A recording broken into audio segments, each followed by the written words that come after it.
Chapter 308, I'm his master.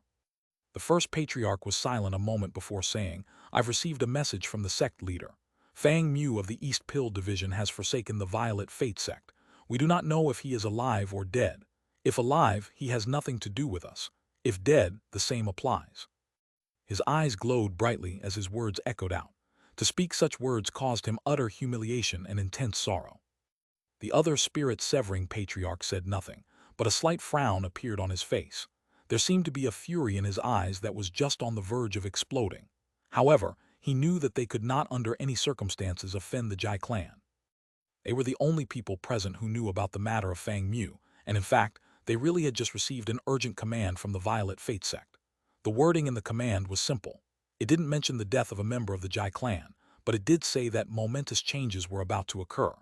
It said that Fang Mu had voluntarily forsaken the sect, and that if any mishaps were to occur, the two patriarchs were to explain this immediately. The two had assumed something important happened, and with these developments it was obvious where the problem lay. Each had lived 1,000 years. It took only a moment to ascertain the crux. Whether Fang Mu or Meng Hao, the kid apparently had no choice but to attack and kill a Jai clan member. To not implicate the sect, he'd voluntarily crushed his medallion, making a clean break. Such a choice caused the two patriarchs pain. This was a sect disciple, a legacy apprentice of the East Pill Division. In crisis, he'd taken steps to protect the sect. Unfortunately, they had no way to protect him. No one in the Violet Fate sect could do anything for him. The two patriarchs had no choice but to coldly distance themselves in front of all the cultivators in the entire southern domain. His life didn't matter. His death didn't matter. He had nothing to do with the Violet Fate sect. Their words led to instant silence. Shocked and perplexed looks filled the faces of cultivators from other sects. The helplessness in the words compared to the Jai clan's power caused instant sympathy. The Jai clan's spirit-severing cultivator stared coldly at the Violet Fate sect disciples, then snorted. Otherwise, he did nothing. Silence reigned. No one spoke. Everyone was waiting for the disciples who had disappeared to return. Restrictive spells had already sprung up all around. As of now, there was absolutely no way for anyone to use the power of teleportation. After a moment, however, within the Black Civ sect's pillar of light, Patriarch Violet Civ's eyes began to glitter. Finally, he spoke up. Fellow Taoists from the Jai clan and senior members, I know Meng Hao possesses a good luck charm from the ancient good luck sect. Your restrictive spells. He smiled but didn't finish. Hearing these words immediately caused the eyes of the Jai clan elders to flicker as they exchanged glances. The spirit-severing cultivator waved his right hand, and a jade pendant appeared. Place this within the restrictive spell. It can block the good luck charm. The faces of the two patriarchs grew dark. They glared at Patriarch Violet Civ, ill intentions flickering in their eyes, barely concealed. The disciples of the various sects were so shocked that they were like cicadas in the dead of winter. Various thoughts ran through their heads. They thought of Fang Mu and then Meng Hao, and their expressions flickered through various stages of astonishment. Fang Mu was thoroughly famous in the southern domain. It was said that he was like the sun at high noon amongst the others of his generation. No one could compare to him. He was Grandmaster Pill Demon's legacy apprentice, Tao Child of the East Pill Division, one of the 4 Grandmasters of the southern domain, Pill Cauldron. As for Meng Hao, the appearance of the blood immortal mask caused everyone's hearts to be filled with a roar of shock. He possessed the sublime spirit scripture, was son-in-law of the Song clan, and now recipient of the blood immortal legacy. Amidst the silence, the faces of the Song clan members were somewhat unsightly as they sat in their pillar of light. Eccentric Song was there too, frowning and sighing inwardly. All cultivators present, including the spirit-severing patriarchs, were oblivious to an old man who'd suddenly joined the crowd. He was emaciated and unimposing, and no one noticed him, almost as if he weren't part of the world. The old man smiled. You entered the realm of perfection, kid, he said to himself. There's karma in the world, and today I will help you sow it. In the future I will seize your perfection. That will be the reaping.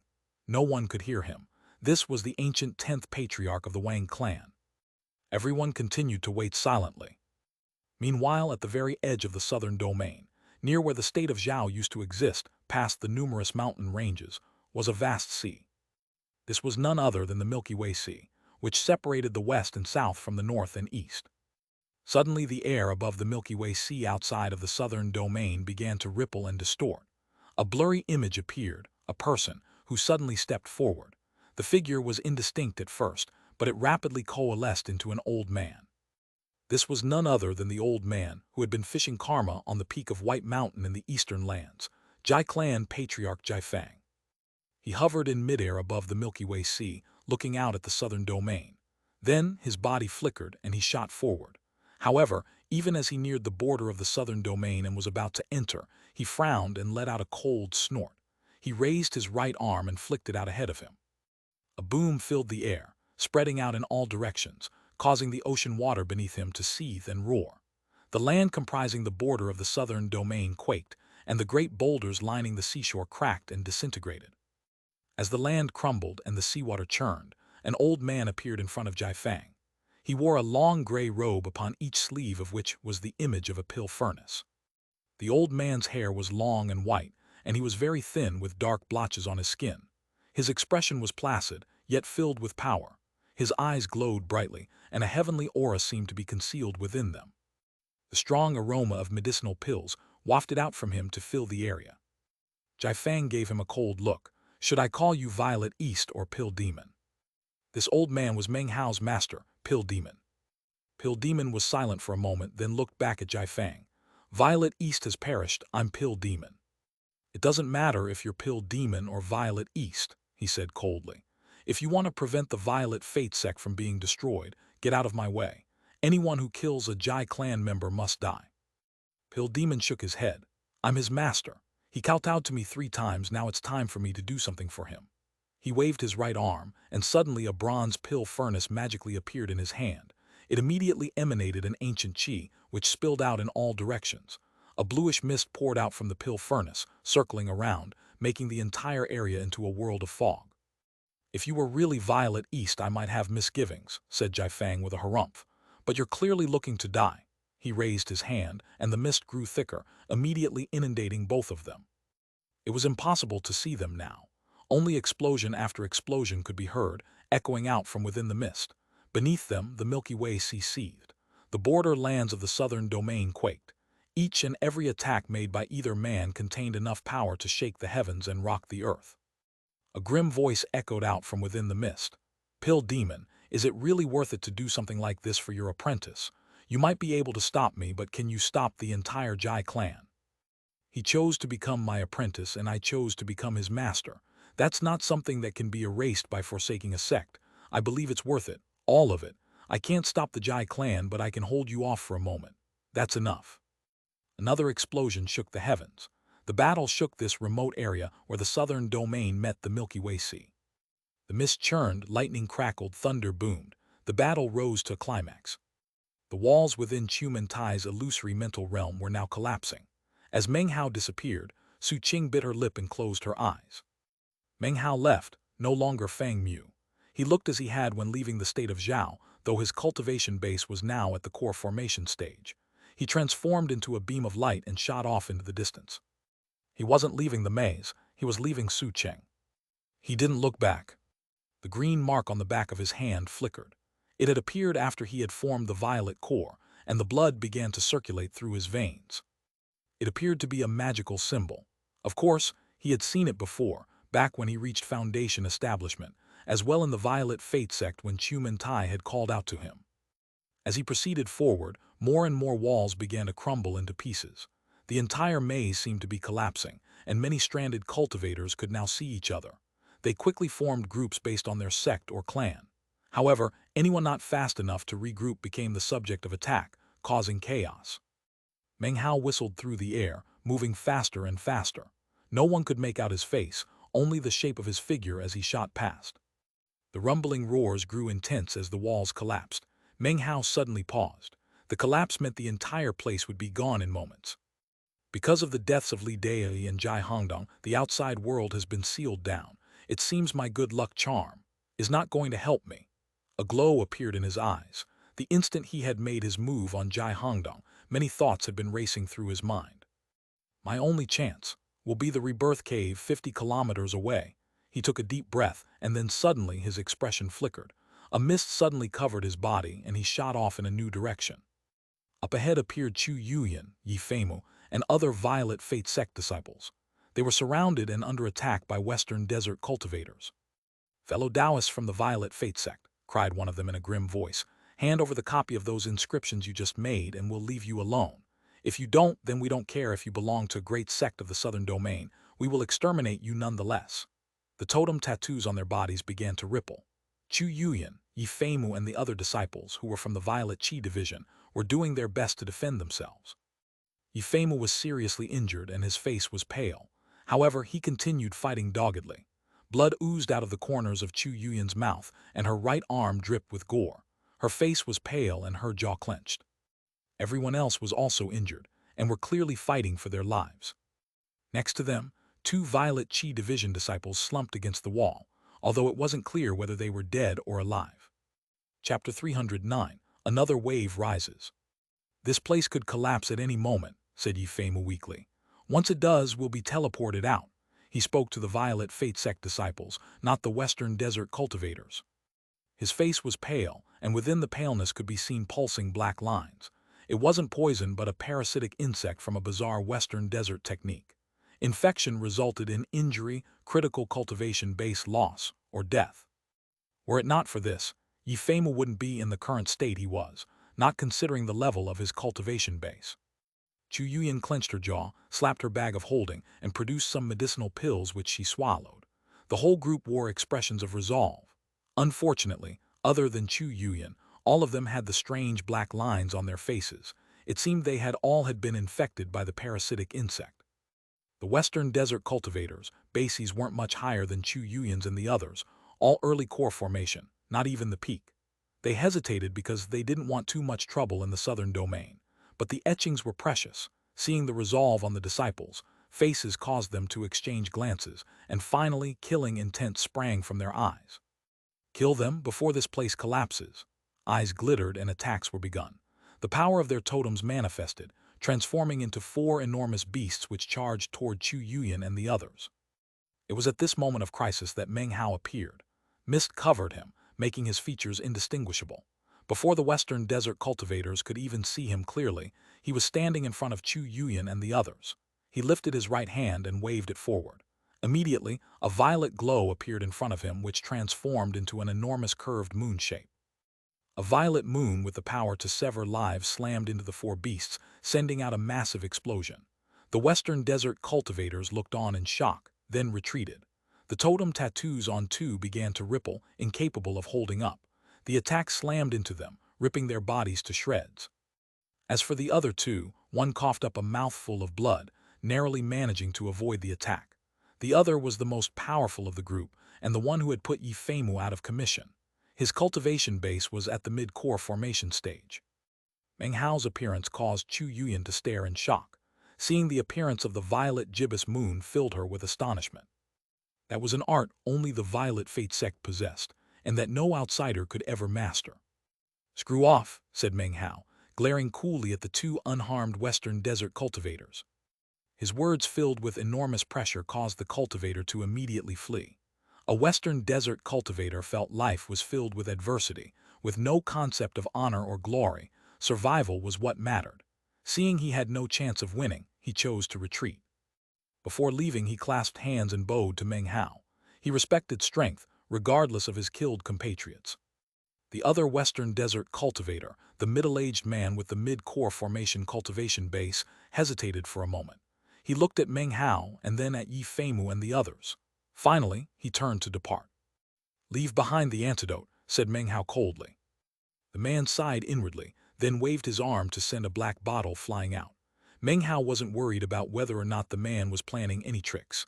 The complete collapse of this place was just around the corner. Once it did collapse, everyone would be sent out. When that happened, all of the minor problems would be easily solved.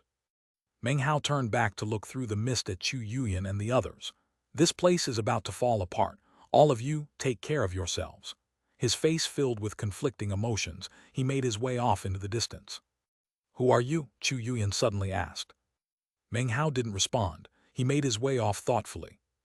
Yi Feimu watched him leaving and then suddenly said, "Fang Mu, what happened?" His words instantly sent Chu Yuyan reeling. The other Violet Chi Division disciples all looked off toward Meng Hao. Meng Hao paused for a moment. He sighed softly, then called back, "From now on, there is no more Fang Mu in the Violet Fate sect." Then he continued on his way.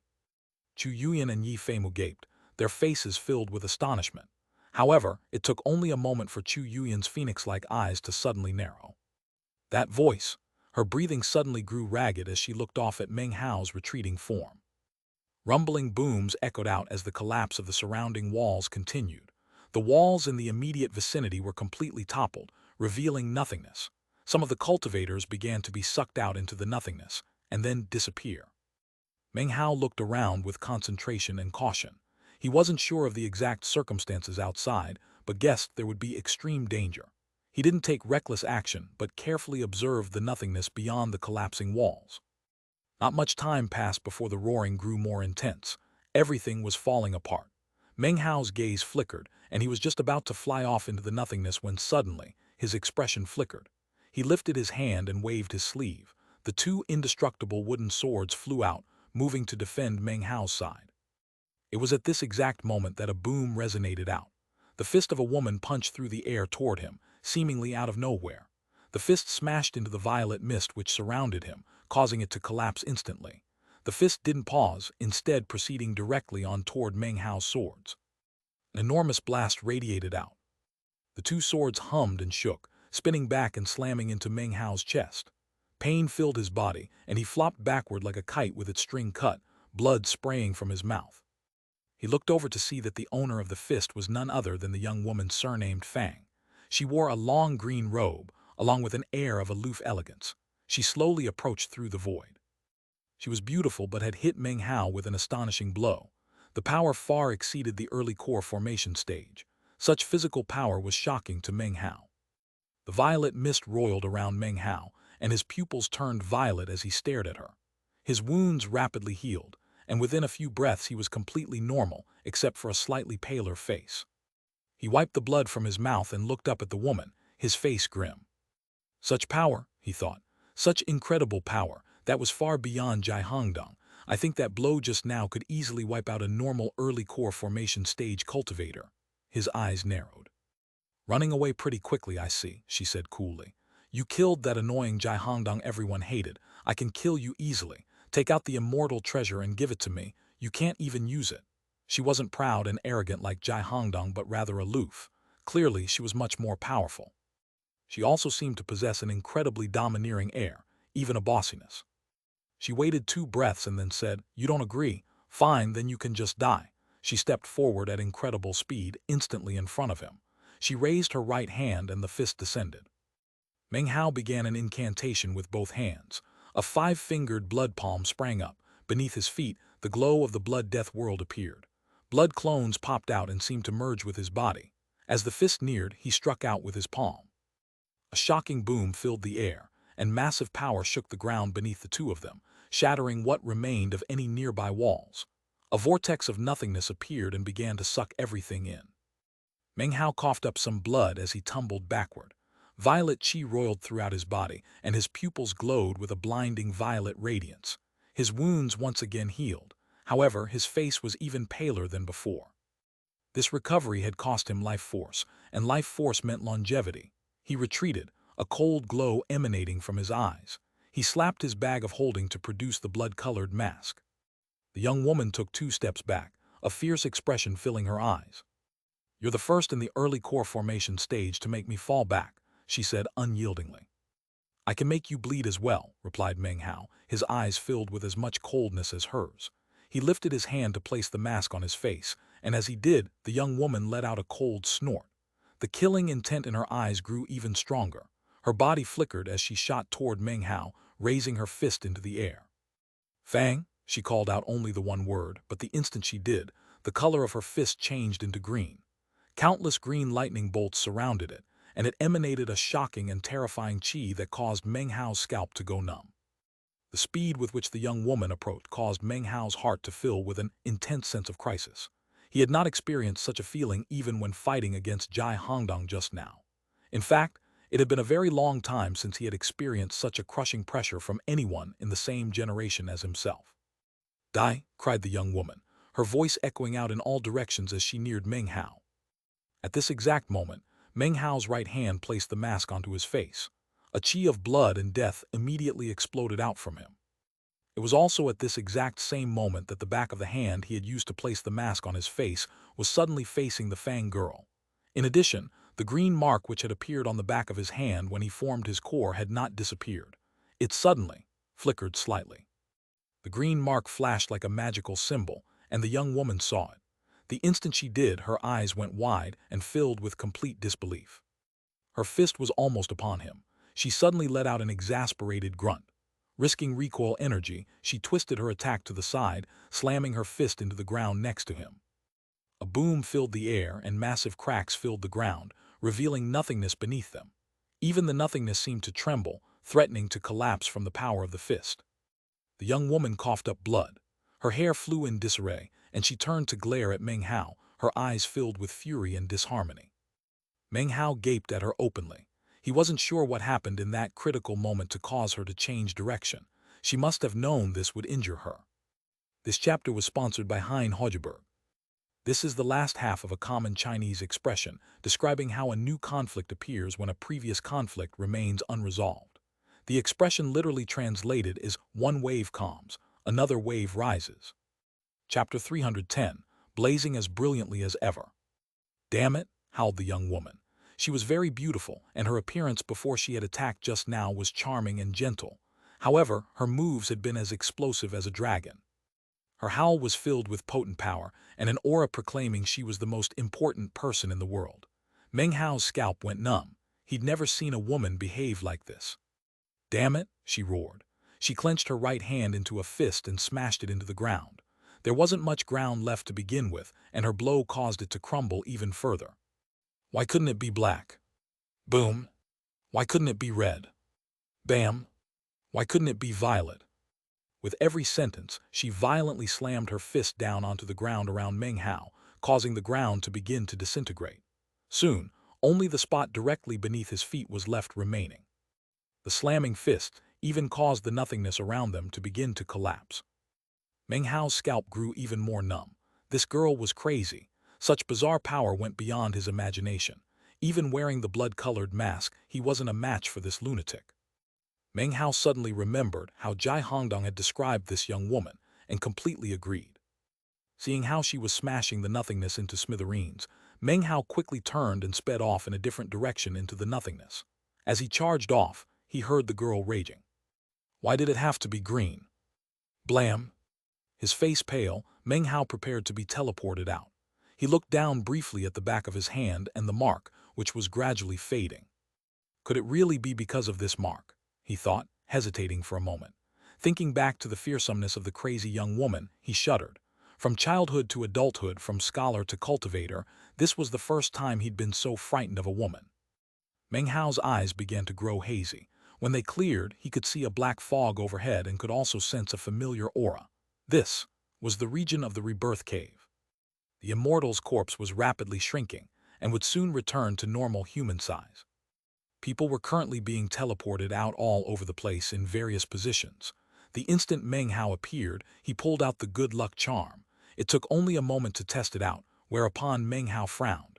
As he had anticipated, it wouldn't work. Putting the charm away, Meng Hao shot off toward the rebirth cave. He'd made up his mind. He was stuck in this area and dead without doubt. There was no way to flee. His only chance of survival lay upon the path of death, the rebirth cave. Such a path of death, compared to his current predicament, was a chance for survival. He had no other options. It was a gamble, but he had thought through everything and as such charged forward immediately.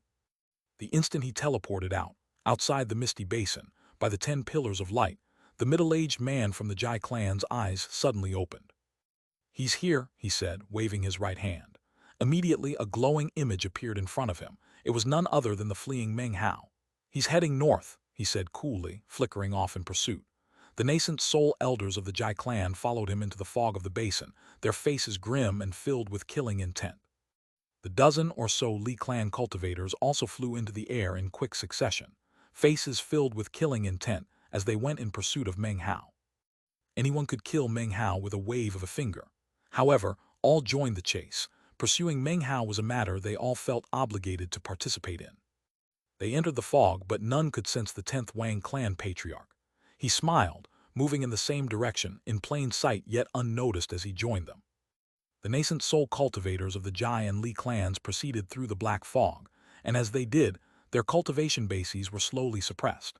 Soon, they were back within the great circle of the core formation stage. Anyone was still powerful enough to immediately slay Meng Hao. They moved onward with incredible speed. As for the middle-aged spirit-severing cultivator from the Jai clan, his cultivation base was even more suppressed. He could fight against it, but not for long. At the moment, his cultivation base was at the nascent soul stage. He was moving with the greatest speed through the fog. As he whistled through the air, suddenly, he heard a cough that sounded very ancient, coming from off to the side. The cough was too sudden. It caused the middle-aged man's face to flicker and stop moving temporarily. "Who are you?" he said, anxiety and doubt showing on his face. Even though his cultivation base was suppressed, he was still a powerful spirit-severing expert. His ability to sense danger had flashed as soon as he heard the cough. It transformed into a droning in his mind, and he had the feeling that the owner of the voice could kill him immediately if he so wished. "Which member of the senior generation is here?" he asked, his scalp growing numb. He thought of the rebirth cave, and suddenly a sense of crisis filled him that caused him to begin to pant. "Sir, I am of the Jai clan." "How is Jai 11?" said the ancient voice, seemingly filled with emotion. "The 11th divine patriarch." The middle-aged man's mouth and throat immediately went dry, and his heart began to thump. Jai 11 was a name that outsiders didn't know, the name of a person who was a member of a group of the most ancient members of the Jai clan. Any one of that group was an ancestor, who the entire Jai clan would prostrate in worship to. "Sir, I have never seen the 11th divine patriarch." The man trembled as the imperceptible pressure from the ancient voice's owner made him feel the world was about to fall apart. "Very well," said the voice, drifting like a breeze around him. "I won't cause too much trouble. Sit here and meditate for the time an incense stick burns. Then you may leave." The voice was filled with somberness. His face flickered instantly. He hesitated a moment, then sat cross-legged. The 10th Wang clan patriarch stood right in front of him, staring off into the black fog. However, the middle-aged man couldn't see him at all. "Child, I've already delayed this person for you," he said softly to himself. "I've fixed your biggest problem for you. The rest of them are suppressed into the core formation, which means you still won't be able to escape. That, in turn, means that even if I help you get away, you'll still die on the outside. In that case, I may have no choice but to take your perfection away from you now. It's too bad. From time immemorial, it has never been possible to force perfection to develop. I'm not sure what power it was that caused the interference. If it weren't for that, I could just grab you and let you grow in my custody. After you reach the nascent soul stage, then I could take it from you. Well, you'd better not let me down. You need to get powerful quickly, okay?" The old man's eyes flickered with a sinister glow. At this moment, he looked incredibly bizarre. "Only 60 kilometers." Meng Hao's eyes glowed brightly. The spot he had been teleported to was not very close to the rebirth cave. Normally speaking, such a distance would be nothing to him. However, he was surrounded by danger on all sides. This distance of 60 kilometers represented either life or death. He was currently moving at the fastest speed he possibly could. 55 kilometers, 52 kilometers, 50 kilometers. Meng Hao could now see the shrinking corpse of the immortal. He was about to fly over it when his expression suddenly changed. A boom filled the air. Multiple members of the various sects suddenly appeared as they were teleported out into the fog, sending it roiling out in all directions. Their expressions flickered as they saw the group of old men speeding through the air after Meng Hao. The group included Chen Fan, Han Bei, Chu Yuyan, Wang Yaokai, Li Shiqi, as well as Su Qing. They saw what was happening. They saw the old men chasing, and they saw who they were chasing. Off in the distance was Meng Hao. The churning fog suddenly dispersed, and Meng Hao was completely visible.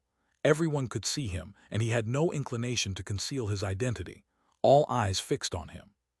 Meng Hao," said Chen Fan, staring in amazement. His mind spun as he gaped at Meng Hao. He had searched for him for years, but had never been able to pick up his tracks after the year he disappeared. How could he ever have anticipated that he would suddenly catch sight of Meng Hao here? Chu Yuyan's face was pale and her body trembled. She stared blankly at Meng Hao's garment. Her face filled with bitterness as she suddenly understood. Fang Mu was Meng Hao. He was the cultivator from the state of Zhao with whom she'd spent half a year stuck in a ravine. It hit her like a bolt of lightning. That lightning had begun brewing in the mental realm, and she'd begun preparing herself then. But now she couldn't control the emotions within. Her heart surged with countless complexities. Two people in her life were unforgettable. One was Meng Hao. She could never forget him because of the twisted feelings he caused that year in the volcano. Those events had filled her with hatred difficult to express. The second unforgettable person was Fang Mu. When she found out he was Pill Cauldron, she thought of him constantly, though she didn't know why. Sometimes his face appeared in her mind, and she'd give a light snort or smile. Other times her face would grow red. Fang Mu, Meng Hao. Two faces appeared in her mind, overlapping. In the end, the only thing that remained was deep bitterness and complex emotions. Wang Yaoke looked silently at Meng Hao. His heart was calm, but deep inside, he recalled the scene from years ago in the cave of Mount Daqing. He remembered sticking his head out, looking up, and seeing Meng Hao the scholar. 2. Fun fact: Wang Yaokai is actually the first named character to appear in ISSTH after Meng Hao in Chapter 1. Li Shiki looked silently at Meng Hao, thinking back to their battle years ago. Hanbei sighed. She was clever and farsighted. The instant she saw the expression on Chu Yuyan's face, some clues as to their relationship suddenly appeared in her mind, although she had no way to completely solve the puzzle. Meng Hao, of course, had left her with a deep impression long ago. Her phoenix-like eyes gazed at him. Meng Hao, it was a name that hadn't appeared in the southern domain for a very long time. And yet, here he was, blazing as brilliantly as ever. Chapter 311, Now That Is a Cultivator. Meng Hao's face was grim as he looked around at the rolling fog. He immediately bit down on the tip of his tongue, spitting up some blood. As soon as it flew out into the air, it transformed into a blood mist beneath Meng Hao's feet. This helped him to amplify his speed by several times. He immediately reappeared 5 kilometers away, next to the shrinking immortal's corpse. The instant he did, he coughed up a mouthful of blood, and his once black hair was now white. Just now, he had used one of the multifarious forbidden techniques of the blood immortal legacy. A core formation cultivator could use this technique to instantly gain speed far beyond the normal capability of his body. It wasn't quite minor teleportation, but at such short range, the difference was negligible. Minor teleportation was a divine ability of nascent soul cultivators. Core formation cultivators could use this forbidden art only 3 times in their life. As Meng Hao's body disappeared, the position he had just occupied collapsed, the air shattering because of the forbidden technique. He would never be able to do something like this using only his own skill and power. This was the only way to avoid death. The entire area was locked down with restrictive spells, making teleportation impossible. This forbidden art was an explosive increase in speed, not minor teleportation. But it came at a price, coughing up blood, injuries to internal organs, and cracking sounds from his legs. His face was pallid, but he didn't hesitate. His pupils glowed violet as he drew on his longevity to heal his injuries. Meng Hao's longevity had increased after reaching core formation. Ordinarily speaking, he would be able to live to around 400 years. However, as of now, he had already wasted a significant amount of that longevity. Because of this price, he still looked young, but his face was pallid, something that could not be altered by the violet pupil transformation. They're still gaining. Around Meng Hao, the nascent soul cultivators from the Jai and Li clans, despite having been restricted to the great circle of core formation, were whistling toward him at top speed. Meng Hao's escape caused the elders' eyes to flicker in surprise. Hanbei, Chu Yuyan, and the others were watching from a distance, hearts filled with shock. Su Qing's hands clenched into fists, her lip gnawed raw. She watched Meng Hao, pallid, longing to help, but he caught her eye and his gaze held a clear message: "Don't." She trembled, tears welling as she watched on. One of the Li clan elders shot forward. "It's not that I look down on you, Junior," he said coldly. "No wonder you killed our Dao child, but today you won't escape. You'll compensate with your life." "What a load of crap," replied Meng Hao, slapping his bag of holding. The blood-red mask appeared and he slipped it on without hesitation. As it melded with his face, a bloody killing aura emanated out. All who saw it were instantly shaken. Chen Fan and the others were shocked too, but not too badly. The sinister blood chi rolled out. The Jai and Li elders' faces went rigid. The red light bathed Meng Hao's green robe until it seemed made of blood. The crimson glow and the featureless mask with its 2 eyes stirred memories in the nascent soul cultivators, depictions from their clans' ancient records. The blood immortal of the ancient Doom clan. It looked exactly the same. Intense killing intent, boiling murderous desire, immediately erupted above Meng Hao's head into a red-colored core qi. It roiled, emanating out in all directions. Beneath Meng Hao, the immortal's corpse had shrunk to barely 30 meters tall. The dozen or so old men from the Jai and Li clans were still approaching at high speed. One of the 8 Jai clan elders spoke, his eyes flashing with killing intent. "You overestimate yourself." To ensure his own safety, he resolved to slay Meng Hao personally. Heedless of damaging his reputation, he shot forward ahead of the others, his killing intent billowing skyward. "Die," he cried, his voice sinister. He lifted his right hand. Normally, Meng Hao couldn't have tracked such speed. Now he saw a blur of motion as the man approached. Without a face, Meng Hao's eyes blazed red as he waved his hand. His hair was white, but the crimson glow made it seem red. The core qi seethed into an enormous face. Meng Hao dwelt in the right eye, the left eye gleamed strangely. The face flew toward the Jai and Li elders. A boom filled the air. "Put life and death on the line. End the opponent to assure your own existence." The instant the boom could be heard, the ground heaved.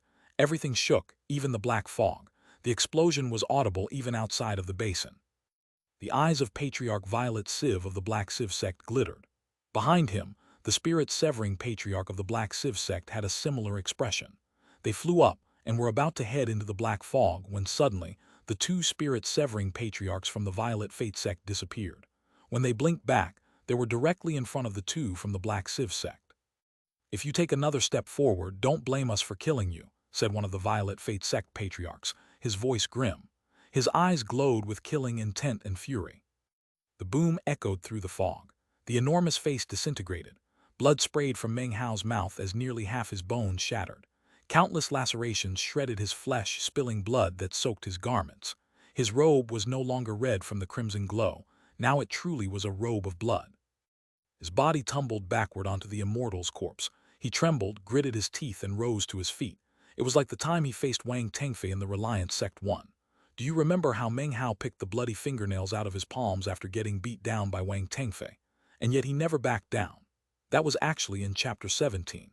His stubbornness, his tenacity, and his powerful heart endured, regardless of his body's state. A reddish glow flickered in his eyes.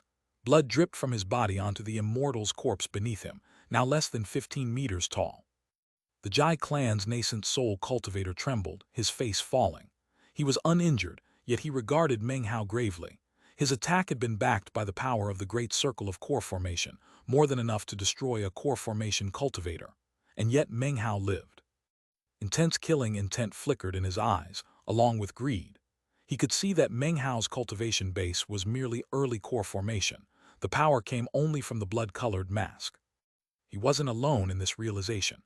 All the elders' eyes began to gleam. Meng Hao's attack now had seriously injured himself. However, considering the level of his cultivation base, the fact that he could withstand an attack from even a suppressed nascent soul cultivator showed how incredibly powerful the mask was. With the mask on, Meng Hao was transformed. Yet despite that, he was no match for his opponent. His body was on the verge of collapse, an oil lamp running dry. Beneath the mask, his face was pale and lined, yet his eyes burned with frenzy and emitted a violet glow. He burned his longevity to heal himself once more. Looking at the dozen incoming cultivators, he lifted his head to the sky and laughed. His expression held unyielding pride, the obstinacy of one who would never bow. He was Grandmaster Pill Cauldron, the 9th Demon Sealer, Feng Mu Meng Hao. Born a scholar, now a core formation cultivator. Fighting a dozen nascent soul experts, suppressed, masked in blood. In all the Southern Domain's history, he was the only one capable of this. Meng Hao laughed, laughter without regret, filled with lofty sentiment and unyielding stubbornness that soared to the heavens. Burning his life force to heal himself, his face aged beneath the mask. His hair had long since turned white, but beneath the crimson glow it blazed red. The image seared into the minds of all who watched. As the Chosen teleported out from the crumbling mental realm, Meng Hao was the first thing they saw. The image burned deep, something they would never forget, for 100 years, 1,000, their entire lives.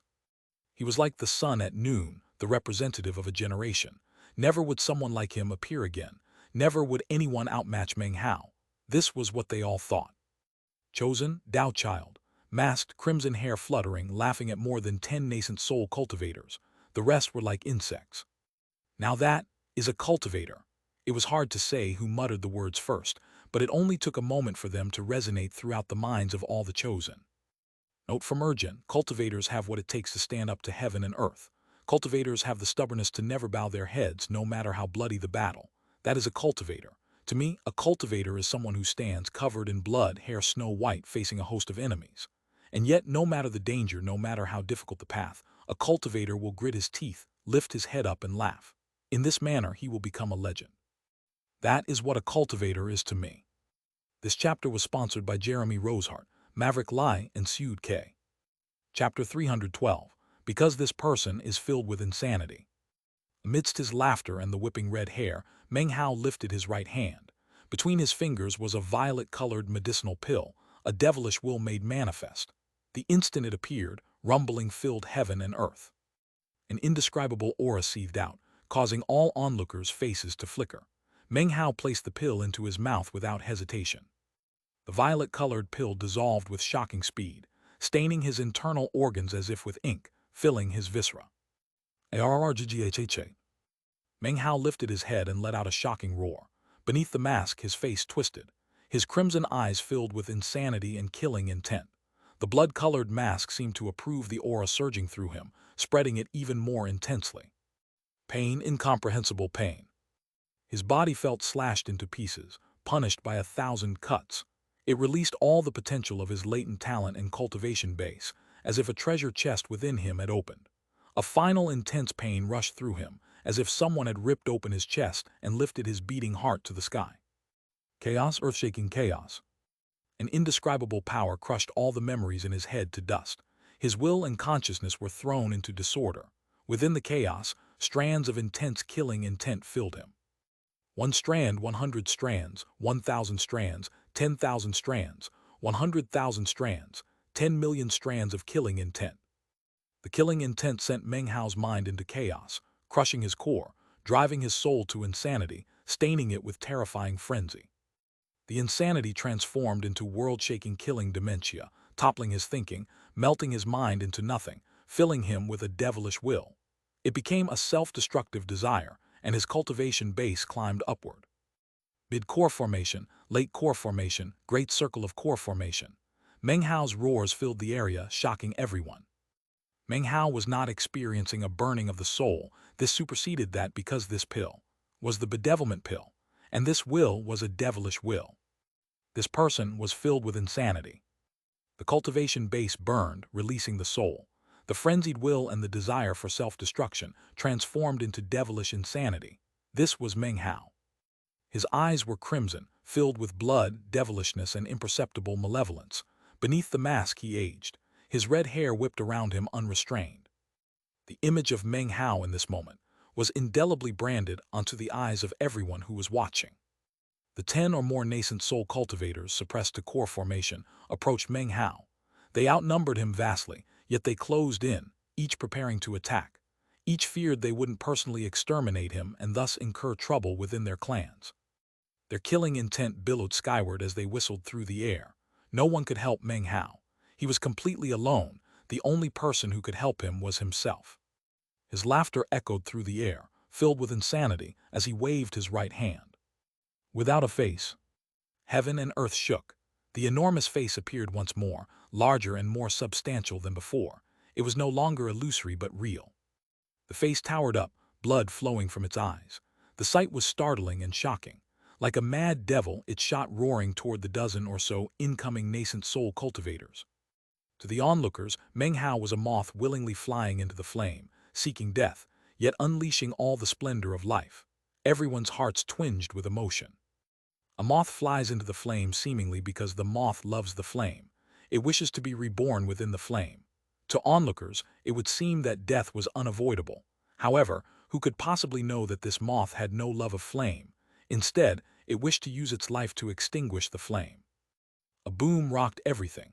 Blood sprayed from Meng Hao's mouth as the massive face collapsed. Though his cultivation base climbed from the bedevilment pill, he faced the combined attack of 10 or more people. How could he measure up? As blood shot from his mouth, massive injuries racked his body. His eyes grew listless, a wan smile crossing his face as he flopped backward like a kite with its string cut. His opponents' faces flickered as they attacked again, their killing intent like sharp arrows preparing to pierce him. Yet even as they surged forward, Meng Hao's listless eyes shone with unbridled frenzy. "A single word," he cried, his voice hoarse. He was using the bedevilment pill's fearsome power to fuel the blood immortal legacy's divine ability. The collapsing face ceased disintegrating. The cracks seething with ferocity poured out vast quantities of red mist. The mist spread. The massive face seemed to pass through time, shrinking as cracks vanished, becoming whole once more. Then, where no mouth could be seen, two lips appeared. The mouth opened, speaking silently. The 10 or so old men all felt their minds shaking. Streaks of blood instantly covered their bodies, as if they would be ripped to pieces. Meng Hao spoke the third sentence. "The flames of war unify." Without a face, a single word, the flames of war unify. This was the first of the three divine abilities of the blood immortal legacy. Smoke and flames of war rose from all directions, twisting and spiraling, surrounding Meng Hao with a massive pillar of fire. Its roar lifted to the heavens. More of Meng Hao's bones snapped. Blood showered from his body as it was swept off its feet and rolled onto the ground. The recoil ripped the mask violently from his face. Meng Hao's features were like an old man's. His face was pale, yet devilish frenzy still flickered in his eyes. His cultivation base was at the point of shattering, his body on the verge of ruin. Too much longevity had been wasted, yet his heart would not give up. He chose to continue the burning with full conscious effort. Roars filled the air as the pillar expanded. The 10 or more nascent soul cultivators were slowly pushed away. 3 of them coughed up blood. The intense power of this divine ability of Meng Hao's was incredibly shocking. "The blood immortal legacy is incredible," said one of the nascent soul cultivators. The expressions of all of the 10 or more old men were grim, especially the 3 who had sustained injuries. Their injuries were not serious, but they were collectively attacking a single core formation cultivator. For this to have happened to them was something they found hard to accept. "It's over," said another of the old men. They looked at their opponent. He had no power to fight back. He had sustained severe injuries throughout his body. He was like a lamp with no oil left to burn. They slowly advanced toward him, preparing to end this troublesome confrontation. Su Qing was trembling. She was just about to rush out when Han Bei reached out and grabbed her arm, holding her back with incredible power. Su Qing turned to look at Han Bei, when suddenly Meng Hao laughed. His skin was pale, his features aged, yet there was something visible in his face that had always existed there. His laughter contained something strange and fierce, filled with intense killing intent. "Awake, my mastiff," he said, struggling to raise his right hand and place it gently onto the blood-colored mask. His eyes filled with warmth and anticipation. When Meng Hao reached core formation, he sensed the mastiff slumbering. He knew that though it must remain asleep, it could occasionally awaken for just a moment. All he needed to do was call to it, awaken it. This was his true killing intent. Everything Meng Hao had done up to now had merely been to buy time for the mastiff to awaken. The entire time, he had been calling to it silently, over and over. Starting within the mental realm, all the way until now, all the way until the fierce and deadly fighting, he had been silently calling to the mastiff. He had been calling it the entire time, all the way up until the moment just now when he finally lost all power to fight back. It was then that the mastiff finally began to show signs of movement. The signs of movement contained anxiety, as well as a frenzy similar to that which filled Meng Hao. It seemed as if the mastiff were using all the power it possessed to fight against the slumber which held it. It woke, filled with the same desire it had in the blood immortal legacy tournament. It would protect its master. The 10 or more old men shot forward, and as they did, Meng Hao reached out to touch the blood-colored mask. Then, he spoke the words calling the mastiff. The mask instantly began to tremble. It flew up into the air with incredible speed, stopping to hover in front of Meng Hao. Suddenly, a massive blood-colored screen appeared, over 300 meters in diameter. The blood-colored screen looked like an enormous mirror of blood. When it appeared, the surface of the mirror filled with countless ripples, as well as growling sounds which emanated out from within. The sound of the growling shook heaven and earth, and immediately caused the faces of the dozen or so old men to fall. It sounded like the mastiff had found an enemy and was threatening it. The echoing sound filled the air, passing through the black fog to the world outside of the basin. The Jai clan's spirit-severing cultivator who had been stranded by the Wang clan patriarch suddenly opened his eyes. His pupils constricted. In front of him, the Wang clan patriarch let out a light gasp of surprise. A frenzied, heaven-shaking roar sounded out from within the blood-colored screen. It was the roar of a wild beast, filled with insanity and billowing killing intent. As the roar filled the air, the 10 or so old men in front of Meng Hao immediately experienced unprecedented feelings of life-or-death crisis floating up from their hearts. It was at this moment that the surface of the blood-colored screen distorted. It protruded, as if something were trying to break out. Chapter 313. She's an immortal. The intense life-or-death crisis shook the Jai and Li elders. Their eyes shone with intense astonishment. Considering their cultivation bases, age, and vast experience, few things could truly astonish them. But now, deep feelings of danger welled up in their hearts simultaneously. For nascent soul cultivators to feel crisis like this filled them with vast terror.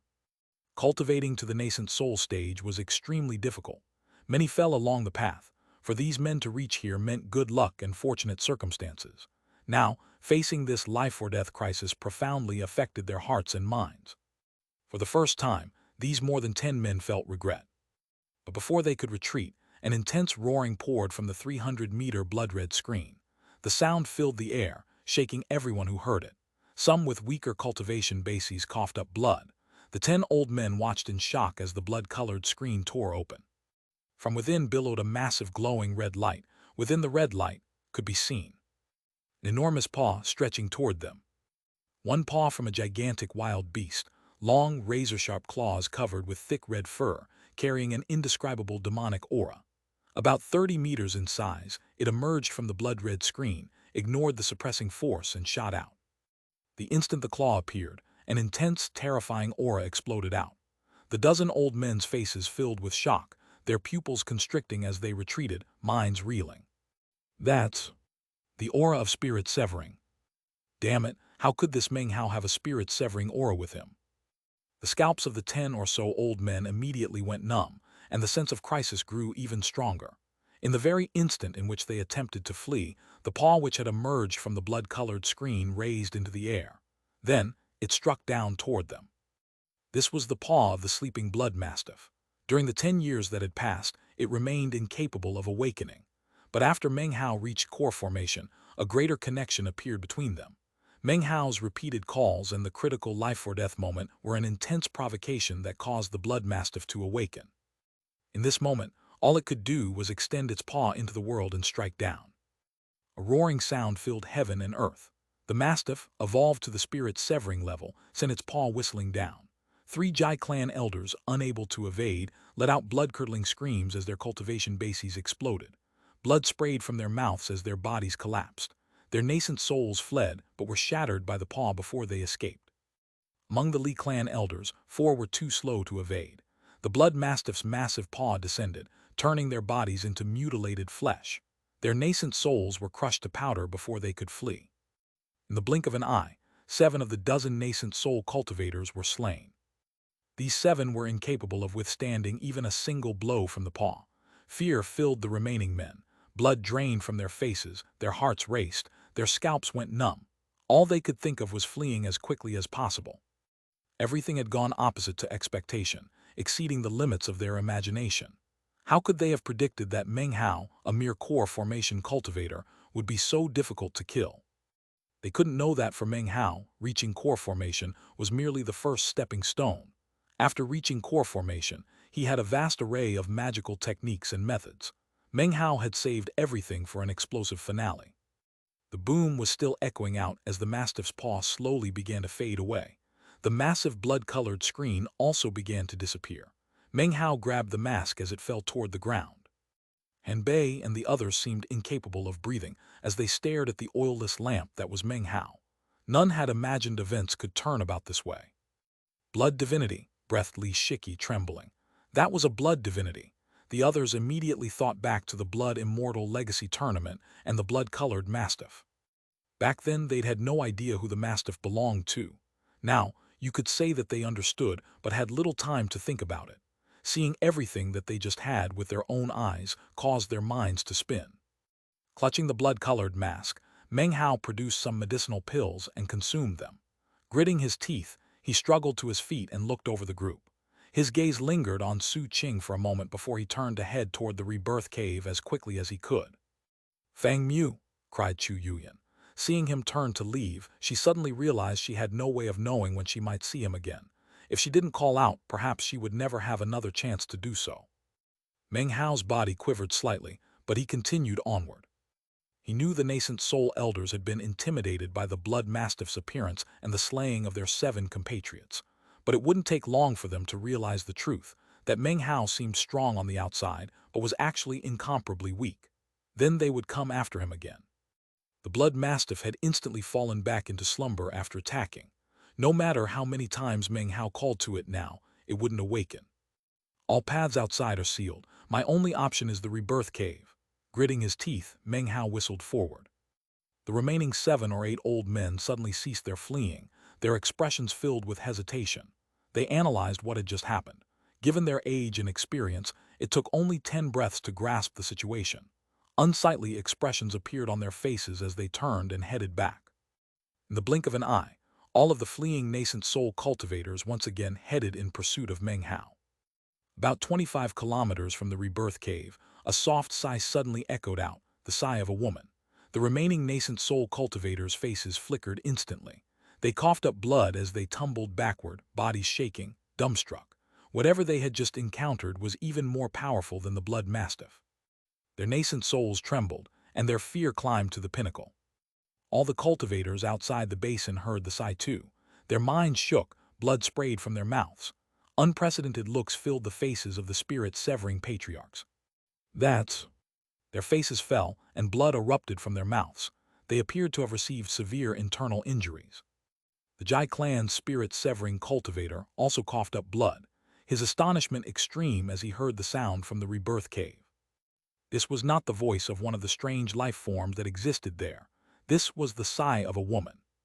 Within the fog, the Wang clan patriarch, who was invisible to everyone, felt his entire body shaking. "Who is that?" "She's an immortal." It was as if a violent storm had kicked up within him. An intensely somber look filled his face and his eyes glowed brightly. Threads of dread and shock filled his eyes as he looked toward the rebirth cave. It was at this moment that the voice of a woman could be heard coming from the rebirth cave. The voice was warm and accompanied by another soft sigh. "Years ago, you accidentally loosened the seal which held me. That counts as sowing karma. You cannot come to the rebirth cave today. Go, I'll help you to escape. This counts as reaping karma." As the voice echoed out from the cave, a white, glowing light could suddenly be seen flying out. It was a scale, a fish scale. Even as it flew forth, it suddenly also appeared to be a feather. The feather of a rock. The scale-like feather flew out with incredible speed, almost immediately appearing directly in front of Meng Hao. As it did, it immediately branded itself onto his forehead. Meng Hao's entire body shook as a warm power surged out from the scale-like feather, filling his entire body. Immediately, his cultivation base became stable. It was no longer burning and collapsing. Instead, it was completely restored. As before, he was at the early core formation stage. In the blink of an eye, his wounds were healed by nearly 20%. In fact, even his longevity was increased by a bit. Meng Hao's face was no longer that of an old man. It looked young as it had before. The paleness of it, however, could not be changed. The whiteness of his hair was also not possible to change. "I will lend you the power of a rock. Go, leave this place." As the voice echoed out, Meng Hao's body suddenly felt an incredible power pushing at him, sweeping up against his body, propelling him. Suddenly, he began to shoot forward like a rock. The 8 nascent soul cultivators hadn't the slightest inclination to block him. The voice of the woman from the rebirth cave was enough to send terror into the hearts of anyone in the area. Meng Hao had no time to think as he suddenly shot out of the basin and appeared in the outside world, in front of the eyes of the cultivators of all the sects and clans of the southern domain. What they saw was something like a shooting star. Within the shooting star was Meng Hao, his hair white, his robe the color of blood. Meng Hao's eyes glowed with confusion, but only for a moment, and then was replaced with understanding. He knew who it was that was helping him. "The rock, she's the rock that was flying toward the rebirth cave that year. But why is she saving me? How exactly did I sow karma with her?" "Everyone in the League of Demon Sealers is heartless," she said with a sigh. "You're on your own now." As her words echoed in his ears, his eyes went wide. If you would like to review chapters regarding the rock, check out chapters 104, 110, 111, 112. This chapter was sponsored by Jonas Lecoq, James Kruse, T. Jandra Johans, and Scott Smith II. Chapter 314, Art of Righteous Bestowal. In the years to come, the cultivators outside the basin would never forget the events they witnessed.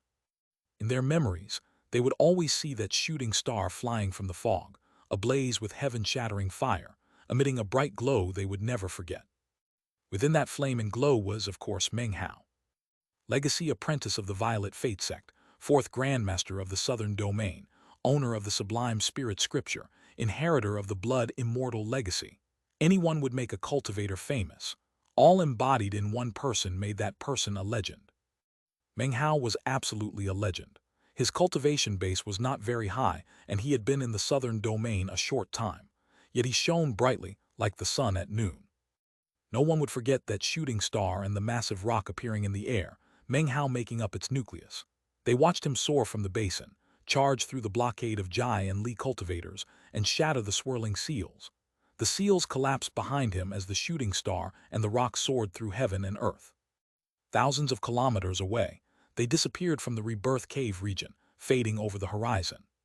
Soon after, a vortex appeared and he flew into it. Then he was gone. The cultivators from the Violet Fate sect, including the two spirit-severing patriarchs, looked off into the distance as Meng Hao disappeared.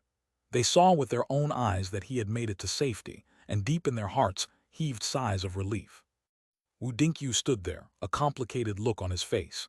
In his heart, he sighed with emotion, thinking back to Meng Hao in the state of Zhao. He thought about the first time he'd seen him and the events regarding the iron spear. It seemed like a dream. As he thought back to it all, Wu Dinkyu almost couldn't believe it was real. Eccentric Song looked up into the sky, and his expression was as emotional as Wu Dinkyu's. Next to him was Song Jia. She was silent as she looked toward the horizon, watching the man who was ostensibly her husband yet with whom she had never exchanged a word. Her furrowed brow revealed the bitterness she had been unable to dispel throughout the years. Patriarch Violet Civ looked on silently, shaking his head with a bitter smile. The Black Civ sect was quite familiar with Meng Hao. Because of events in the ancient blessed land and ultimate vexation bonding him as master, the Black Civ sect was in a hopeless deadlock with him. Yet Meng Hao, wearing Fang Mu's face, had dared return to the Black Civ sect, engage in an alchemic battle, and even concoct pills for them. Patriarch Violet Civ felt admiration deep in his heart. The members of the Solitary Sword sect, Golden Frost sect, and Wang clan had various expressions. Fortunately, Wang Tengfei was absent. His complicated emotions would have overwhelmed him like floodwaters. Throughout the years, all of the 5 great clans and 3 great sects had unknowingly become familiar with either Meng Hao or Fang Mu. Hanbei sighed. Images of Meng Hao and Fang Mu spun in her mind, gradually overlapping to create a man in a red robe, wearing a mask, lifting his head and laughing toward the heavens. It left a profound impression.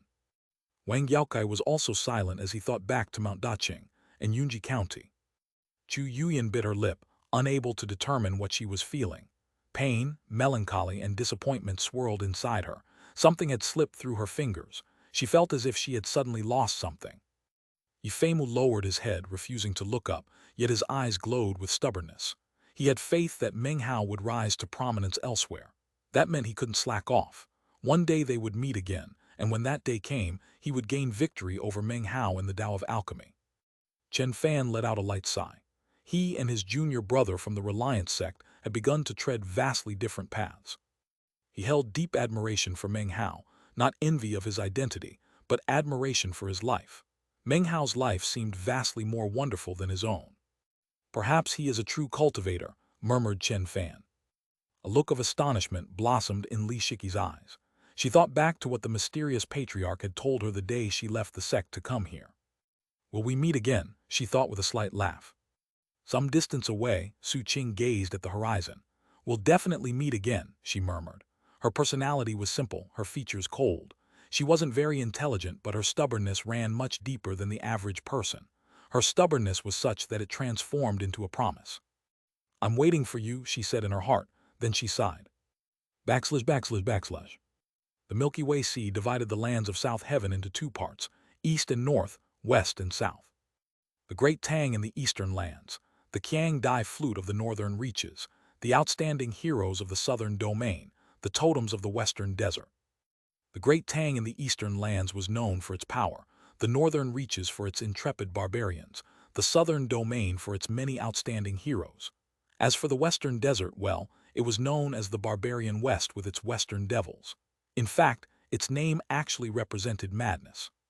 Chaos was the normal state of affairs in the western desert. There were no sects there, only countless tribes.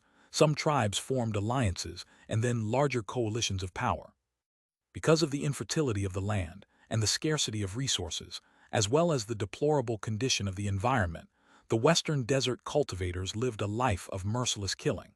They cultivated the power of their totems, longing for the day when they would take over the southern domain. The two great wars between the West and the South had resulted in great sealing spells that separated the two powers. The regions left unsealed became the Black Lands. They belonged to the southern domain as well as the western desert. As such, there was more freedom there, as well as more ruthlessness. Some areas there were infertile, but some were the opposite, creating a polarizing effect. Killing occurred at the slightest pretext, causing the land to constantly be filled with the reek of blood. At this very moment, at a spot roughly a day's journey from the Black Lands in the southern domain, was a vast plain overgrown with weeds. It was midday, and a bleak wind blew across the leaves, causing them to rustle slightly. Suddenly, a vortex appeared with a gaping mouth like that of a black hole. As it appeared in midair, it emitted no sound. The sudden appearance of a vortex like this would naturally arouse quite a bit of attention.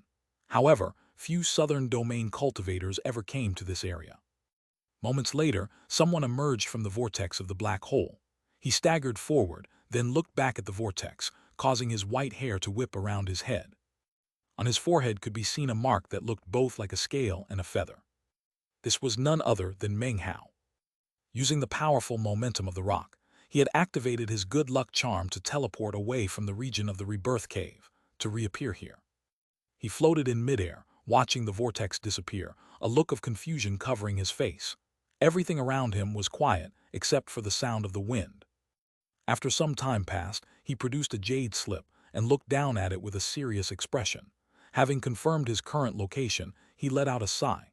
He turned toward the direction of the Violet Fate sect and gave a deep bow. He held the bow for the space of several breaths. When he looked back up, the confusion in his eyes was gone, replaced instead with determination. "I spent roughly 10 comfortable years in the Violet Fate sect," he murmured quietly. "I've almost forgotten what it's like to live life as a lone rogue cultivator." He waved his right hand, causing a violet-colored seed to fly out and burrow into the ground. Suddenly, the dirt heaved, and a mass of thick vines flew up to circle around Meng Hao. He sat down cross-legged in their midst. Eyes glittering, he passed his will into the vines, and they surged forward, carrying him toward the Black Lands. He closed his eyes as he traveled as quickly as possible away from the southern domain. He would not allow any delays. However, his cultivation base was unstable at the moment, and he had been seriously injured. His life force and longevity had been restored somewhat by the scale feather. However, what remained was still less than a 60-year cycle. Unless it were absolutely necessary, Meng Hao had no desire to waste or consume it. "I'll be in the Black Lands soon. Once I'm there, I can find a suitable place to treat my injuries. It's impossible to say for sure how long it will be before people from the Jai clan come looking for me to kill me." His expression was calm as he traveled along, sitting cross-legged atop the vines. He permitted them to move forward at the fastest speed possible, which allowed him to spend some time tending to his wounds. He slapped his bag of holding to produce the copper mirror. He glanced at it for a moment, then put it back. "As soon as I reach core formation," he thought, "I got the feeling that all I had to do was calm myself and cast my sense into the mirror. With that, I would be able to awaken the spirit within." Unfortunately, the circumstances were far too dire at the time. He wasn't sure what would happen when the spirit within the item emerged. Now, his mind was not at peace, so it wasn't the best time to attempt to communicate with it. He would wait until after he was fully healed. Next, he produced Jai Hongdong's bag of holding. The first thing he noticed was a magical sealing mark on its surface. It wouldn't be easy to open. After a moment's consideration, he put it back. With the flick of a hand, he next produced a small bell. This bell was the magical item Jai Hongdong had used. Meng Hao examined it for a moment. then closed his eyes and focused on dealing with his injuries. As of dusk of the following day, he had encountered nothing startling or dangerous. Meng Hao's vines carried him into the Black Lands, which was an easily identifiable area. The ground here was black, as were most of the plants that grew in the area. This was the reason it was called the Black Lands. However, the instant Meng Hao entered the Black Lands, the ancient voice of the demon sealing Jade suddenly appeared in his mind. An immortal of the ninth mountain, the pinnacle of brushwork, magical symbols of all creatures, collapse of the heavens.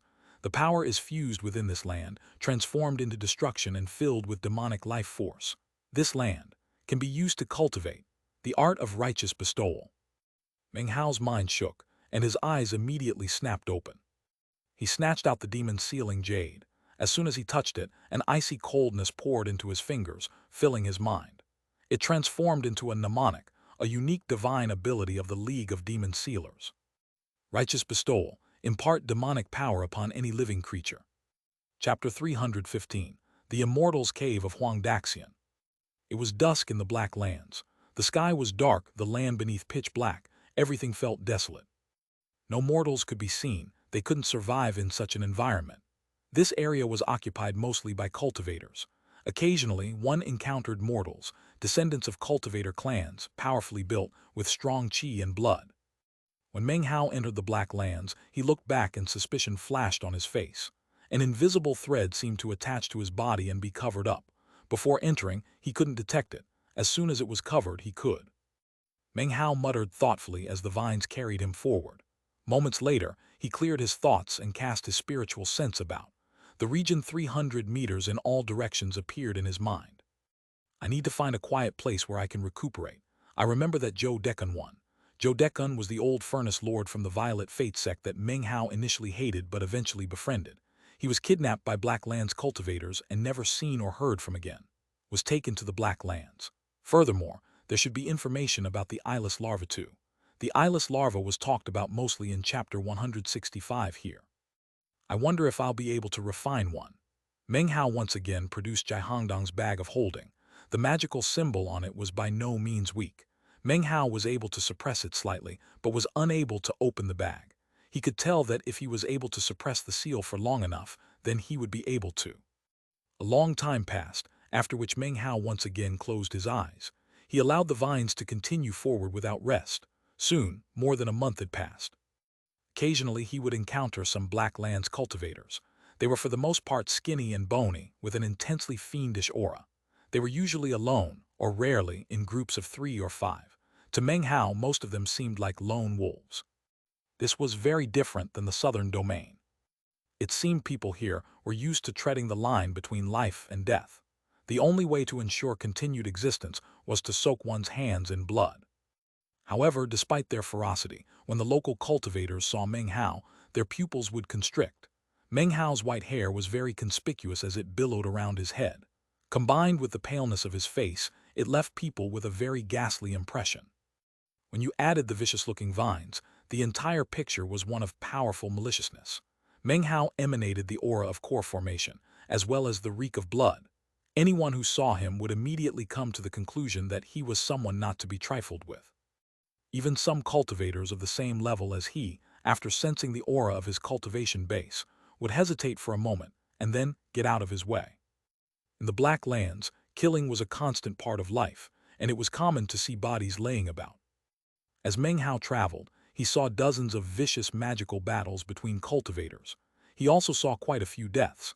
Based on his observations, he quickly came to a better understanding of the Black Lands.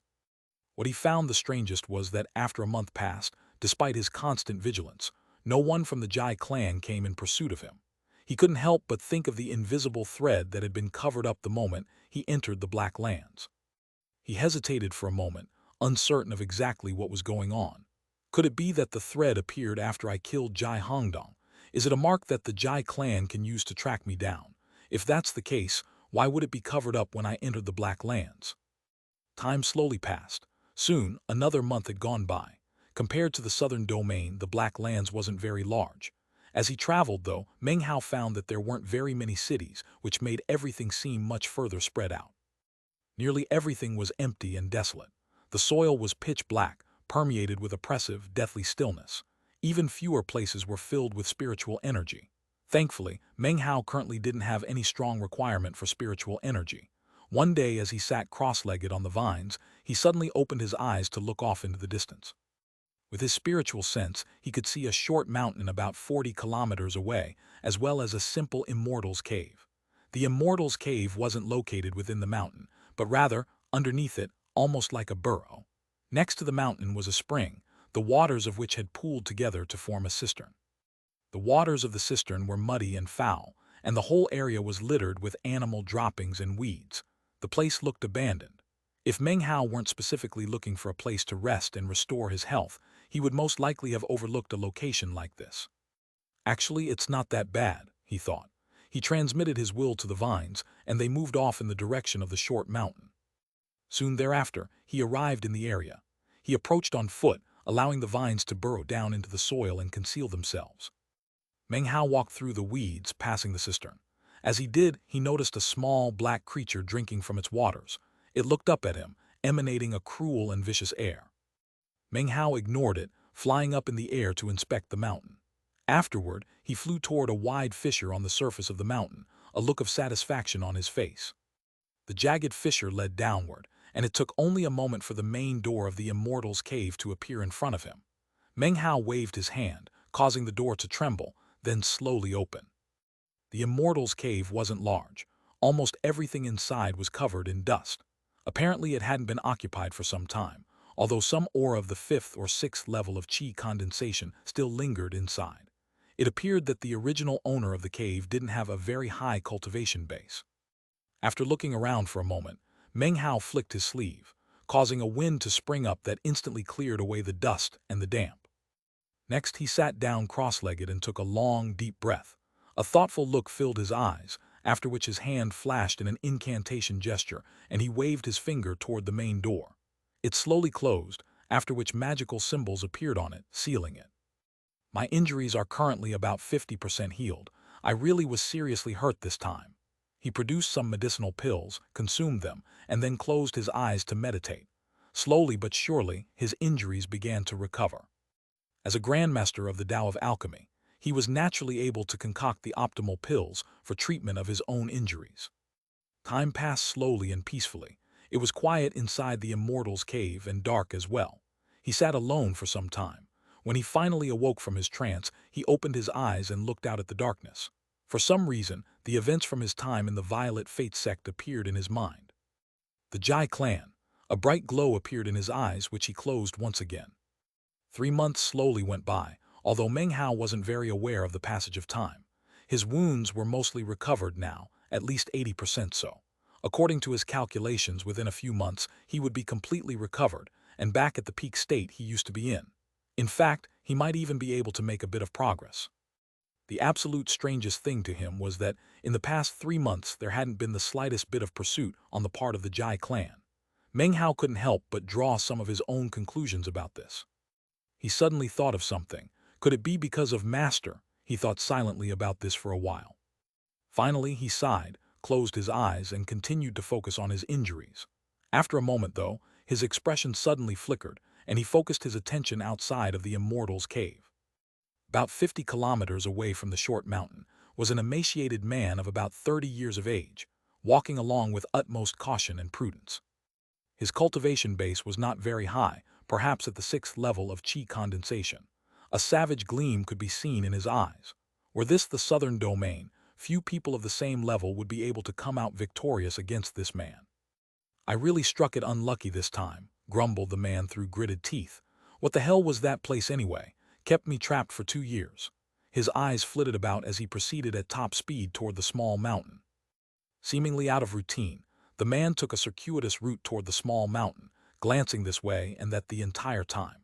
Assured that he was in no danger and seeing no one following him, he hopped into the fissure and made his way down. From now on, I'm never going to that damned place ever again. Thankfully, even though I was trapped for 2 years, at least my life wasn't in danger. Anyone else would most likely have been killed. He sighed, muttered to himself as he climbed down into the fissure. Having seen so much death, he had reached the point where he was perhaps not numb, but at the least took it all as a normal part of life. Unfortunately, I still have no medicinal elixir, he muttered. However, considering that I have my own immortal's cave, I definitely count as someone who has a lot of good fortune. Looking complacent, he relaxed a bit. Finally, he was back to his immortal's cave, where he could rest. He lifted up his right hand and produced a command medallion which he tossed toward the door. His eyes immediately went wide as he watched the medallion clatter to the ground. The main door of the immortal's cave didn't budge. Is it broken? He thought, gaping.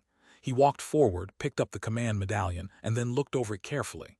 He was about to try to use it again, when suddenly he noticed some marks in the dust on the ground that made it obvious the door had been opened recently. Fury immediately burned in the man's eyes. How could he not understand that his immortal's cave had been stolen by someone? I don't know where you came from, you stupid ignoramus, he immediately shouted. But this is the immortal's cave of Grandpa Huang. Get the hell out of there this instant.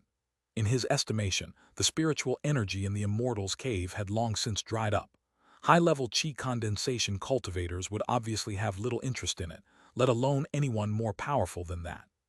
Furthermore, he had occupied this immortal's cave for many years. Sure, some people had attempted to take it from him before, but all of them were people of a lower level than him, and he had exterminated each and every one. In the end, he was definitely the master of this tiny immortal's cave. However, now it seemed obvious that in the 2 years he'd been away, someone had indeed come to seize it. Open the door, your granny. This is Grandpa Huang's territory and Grandpa Huang's immortal's cave. Everyone in the entire area knows that I'm the 8-armed dragon king, Huang Daxian. Within the immortal's cave, Meng Hao frowned. The place had looked abandoned before. He'd never imagined that someone was actually living here. You've got some big aspirations and the guts of a leopard to try to steal Grandpa Huang's immortal's cave, howled Huang Daxian. Seeing no response coming from inside, he gave a cold snort and then began to perform an incantation with his right hand. He stretched out his finger and, face flushed, sent a tongue of fire shooting out. It transformed into a fire globe which shot toward the main door of the immortal's cave. A boom filled the narrow fissure, after which Huang Daxian immediately began shouting again, "Open the door, you damned." Before he could finish speaking, the main door quietly opened a sliver. Huang Daxian gave a cold harumph, congratulating himself on intimidating his opponent with his magical technique. He was filled with fury, but he didn't immediately charge inside. A look of caution gleamed in his eyes. He slowly opened the main door. Inside, he saw that there was no dust. Instead, Meng Hao sat there peacefully. Seeing Meng Hao alone, he said, "You're grand." However, in the midst of his fury, he suddenly looked into Meng Hao's eyes. Within their profundity was an icy dignity. His hair was completely white, and he emanated a shocking, terrifying aura. His skin was pallid, as if he needed more blood to make it look normal again. All of this caused Huang Daxian to feel as if a bucket of cold water had just been dumped onto his head. He immediately began to shiver. Fellow Taoist. Madame Deathblade is from North China and uses Erhua when she speaks. Her natural reaction when I asked her to record Huang Daxian's name was this. Then I made her do another recording without the Erhua. This chapter was sponsored by Nicolas Gonzalez Cordero, Karen Pan, Kai Burmeister, and Wade Kamasugi. Huang Daxian's name in Chinese is Chinese letter Hong Daxian. Huang is a surname which also means yellow. Da means great or grand. Xian means immortal. So literally his name could also be Grand Immortal Huang. Zhu Dekun was the old furnace lord from the Violet Fate sect that Meng Hao initially hated but eventually befriended. He was kidnapped by Black Land's cultivators and never seen or heard from again. Chapter 316, Meng Hao's Virtue. Fellow Taoist. Huang Daxian couldn't stop his heart from pounding. His face was pale, and as he trembled, he pasted a smile onto it. He began to edge away without thinking. Haha, greetings. What a lucky coincidence that we meet each other. Fellow Taoist, if you want to live here, well, no problem. No problem. Body quivering, Huang Daxian immediately made to leave. But Meng Hao's calm eyes swept over him and rested on his feet. A tremor ran through Huang Daxian. He didn't dare move. Cold sweat beaded on his forehead and dripped down his pale face. As Meng Hao's gaze rested on his feet, they seemed to no longer belong to him. Eventually, Meng Hao's gaze rose up and he looked Huang Daxian in the eyes. Huang Daxian's brain felt like it was convulsing, as if his soul had fled his body. An intense feeling of dread completely submerged him. Foundation establishment. This is definitely Foundation establishment. The most powerful person Huang Daxian had ever faced in his entire life was of the Foundation establishment stage. The terror he felt because of Meng Hao was nearly unfathomable. This in turn caused him to think of the most powerful person he had ever seen. Before Meng Hao said a word, Huang Daxian dropped to his knees, his face devoid of blood. "Senior, please spare my life. I spoke rashly, I was mistaken. You are a great man, truly magnanimous. Please spare my life." Huang Daxian was the picture of supplication, his garments soaked with cold sweat. Meng Hao hesitated. There was no need to cause trouble for this qi condensation cultivator. If the cave belonged to him, then Meng Hao had stolen it. As soon as Huang Daxian saw his hesitation, it filled him with more terror. "He wants to kill me," Huang Daxian thought. "I'm finished. Foundation establishment cultivators kill all the time, and some even eat raw human flesh." His vision dimmed, his heart filled with grief and indignation. He would rather be in the place he'd just escaped than here. At least his life hadn't been in danger there. Huang Daxian gave a start.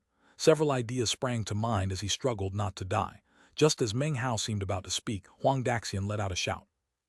Is this actually my immortal's cave? How strange. The spiritual energy is so dense. Everything is glittering and translucent. It truly feels like the dwelling place of an immortal. Senior, you truly are an amazing person. See, this immortal's cave used to be so ordinary, but once you started living in it, your presence lent it a graceful glitter. It's like some sort of celestial wonderland. Hearing Huang Daxian's words caused Meng Hao to gape. His gaping caused Huang Daxian's spirit to be roused. It seemed he had managed to grasp hold of a chance at survival. Therefore, he went at it with even more gusto. "After seeing this immortal's cave, I don't think I could possibly ever calm down." He looked around at the extremely ordinary immortal's cave as if he had seen some type of miracle. His eyes filled with passion and reverence. "Now, I suddenly understand what I have been missing, which is nothing other than your stubborn persistence in cultivation, sir, as well as your transcendent temperament which gives birth to such impressive dignity. Sir, you truly have the air of a transcendent being. I really can't help but bow to you in my heart. With each bow, my excitement rages out of control, and even my cultivation base leaps with joy." The more he spoke, the more excited Huang Daxian became, until spittle flew from his mouth. He seemed to be sparing nothing in his efforts to ingratiate himself to Meng Hao. Meng Hao stared dumbstruck. Finally, his face grew red. "Perhaps this is the will of heaven," gushed Huang Daxian. "Heaven has caused you to appear here. I have no other request than to stand before you and be touched by your immortal qi." Glistening teardrops poured down his cheeks as he stared earnestly at Meng Hao. Huang Daxian's words made Meng Hao's scalp grow numb. He had thought he'd learned plenty about flattery in the Reliance sect, but he suddenly realized there were more capable people in the world. Such words were useless on Meng Hao. He looked at the cultivator before him, his expression solemn. The solemnity caused Huang Daxian's heart to tremble. He spoke once again. "Senior, your greatest virtue is that, when the moment of truth arrives, you are not swayed by flattery. All fawning words are like a slight breeze hitting a mountain. You are efficient and decisive. You are truly a great hero." Meng Hao couldn't take it anymore. He laughed, loosening pressure that had weighed on him since the rebirth cave. Interrupting further flattery, Meng Hao said, "Very well, I'm accustomed to quiet. Since the cave belongs to you, I won't occupy it for free. Whatever you require, I will provide as rent." Huang Daxian's head was soaked with sweat, but finally he felt somewhat relaxed inside. In order to save his own little life, he had used all the mental power he could muster. Hearing Meng Hao's words just now, how could he possibly speak out any sort of requirement? "Senior, since you've taken a liking to this immortal's cave, how could I possibly ask for anything? Sir, there's no need, really. Please live here without any hesitation whatsoever." Meng Hao looked at Huang Daxian for a moment, muttering to himself for a moment. What he lacked most now was spirit stones. He slapped his bag of holding to produce a qi condensation pill that was not marked with a pill cauldron. This was a qi condensation pill that he had concocted a very long time ago and was of ordinary medicinal strength. It was one of the types he had concocted before becoming famous, and he actually didn't have many left in his bag of holding. As he pulled the pill out, Meng Hao got the feeling that it wasn't very much to offer. He was about to put it back and pull out something else, when suddenly he heard ragged panting. Huang Daxian's eyes went wide and he was breathing heavily. He stared fixedly at the medicinal pill in Meng Hao's hand, his eyes filled with intense anticipation. His body trembled not from fear, but from excitement. To him, the medicinal pill appeared to be shining and beautiful, plump to the extreme. Its appearance instantly filled the entire immortal's cave with thick spiritual energy. The spiritual energy enveloped the immortal's cave, immediately causing all of the pores on his body to open up. His cultivation base immediately seemed to grow, causing Huang Daxian's mind to spin. Medicinal? That's a medicinal pill. His mouth and tongue were dry, and he seemed to have lost his faculties, as if at any moment he might lunge forward and try to snatch the pill away from Meng Hao. In his entire life, he had only been fortunate enough to consume one medicinal pill. That was long ago when he was with his master. Upon receiving a serious injury, he and his master had fled. On his deathbed, his master had bequeathed him with a dark, bumpy medicinal pill. That medicinal pill had been highly valued by his master. It was also the first medicinal pill Huang Daxian had ever eaten, and in fact, the only one. However, that pill had absolutely no way to compare to the one he was looking at right now. One was the earth, the other was the heavens. Black lands were barren and the cultivators there lived arduous lives. Medicinal plants were not easy to grow, and there were virtually no alchemists. Therefore, medicinal pills were extremely hard to come by. Of even more relevance was the polarization of the Black Lands. One half of it was part of the southern domain, the other half was of the western desert. Cultivators here either never saw medicinal pills, or, like Huang Daxian, caught sight of one once or twice in their lives. Generally speaking, cultivators here relied on medicinal elixirs, which were created by repeatedly breaking down medicinal pills until they formed a liquid. Such medicinal elixirs were not incredibly effective, but they were something that Black Lands cultivators couldn't live without. "Senior, are you going to give me that medicinal pill?" asked Huang Daxian, his voice quavering. He stared at the pill, panting. Meng Hao's eyes glittered. He had been in the Black Lands for several months, but hadn't had much dealings with the outside world. He had seen much while traveling, and had come to understand quite a bit. However, his thinking regarding the value of objects was still based on his time in the southern domain. Now he understood everything. He waved his hand, sending the medicinal pill flying into Huang Daxian's hands. "One medicinal pill to rent your immortal's cave for a period of time," said Meng Hao coolly. Huang Daxian clutched at the medicinal pill as if it were some sort of treasure. He looked at Meng Hao, his face filled with intense veneration. He bowed deeply, then remembering how Meng Hao had said he valued quiet, suddenly was worried that Meng Hao might change his mind. He quickly took his leave, hurrying out of the immortal's cave. When he was away from the short mountain, he took a deep breath, and his eyes gleamed with the excitement he had been holding back just now. "I've struck the jackpot," he thought. "This medicinal pill, it's a miracle." He hurried away, preparing not to consume the pill but to break it down into medicinal elixir, which could be used for quite some time. Meng Hao sat cross-legged in the immortal's cave, his eyes filled with thoughtfulness. His experience with the qi condensation cultivator had helped him to realize how scarce resources really were for the impoverished Black Lands cultivators. "I still have quite a few medicinal pills in my bag of holding," Meng Hao thought. "Most are marked with a pill cauldron, but I can erase that. Considering my lack of spirit stones, though, I need to be careful. There are no alchemists in the Black Lands, so a sudden influx in medicinal pills would definitely arouse suspicion." He continued to think about the matter for a while. He had left a bit of spiritual sense on the qi condensation cultivator. If the man tried to plot against him, he could immediately activate the spiritual sense and kill him. Eventually, Meng Hao closed his eyes and focused once again on treating his injuries. As far as the damage to his longevity, Meng Hao wasn't too worried about it. That problem would be easy to solve, either with the Outlander pill or the primordial heavenly replenishing pill, one of the three great pills of the ancient Tao of alchemy. 1. The Outlander pill was one of the gifts given him by Grandmaster Pill Demon in Chapter 294. According to Pill Demon, it can suppress the resurrection lily 100 years, increase longevity by 100 years, and facilitate cultivation-based progress. The primordial heavenly replenishing pill was the pill introduced by Chen Jiaxi in the alchemy battle in Chapter 253, and then analyzed by Meng Hao in Chapter 265. It can significantly extend longevity. Time passed, and eventually, Meng Hao's wounds were fully healed. He opened his eyes, which glittered as he retrieved the copper mirror from within his bag of holding. Upon reaching core formation, the spirit within this copper mirror should awaken. He looked at the mirror, which he had acquired all those years ago in the Reliance sect. It had been with him all the way until this day. Now it was time for the spirit within to awaken. Chapter 317. I am an ancient celestial bird. Without this treasure, Meng Hao wouldn't have his cultivation base. He wouldn't have traveled to the southern domain or joined the Violet Fate sect. He would still be in the state of Zhao with patriarch reliance.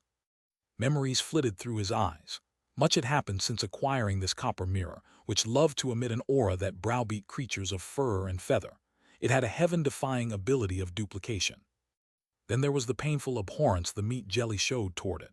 The meat jelly had gone so far as to take the form of a parrot, in which it constantly chattered and gnashed its teeth.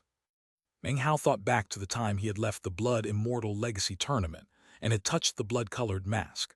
Thanks to the Li clan patriarch, he had almost lost control of his mind.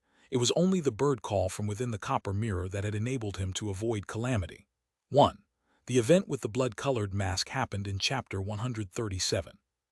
Then there was the time in the ancient blessed land, when the power of the copper mirror had enabled him to step foot into the square cauldron, despite the fact that he did not possess an ancient bloodline.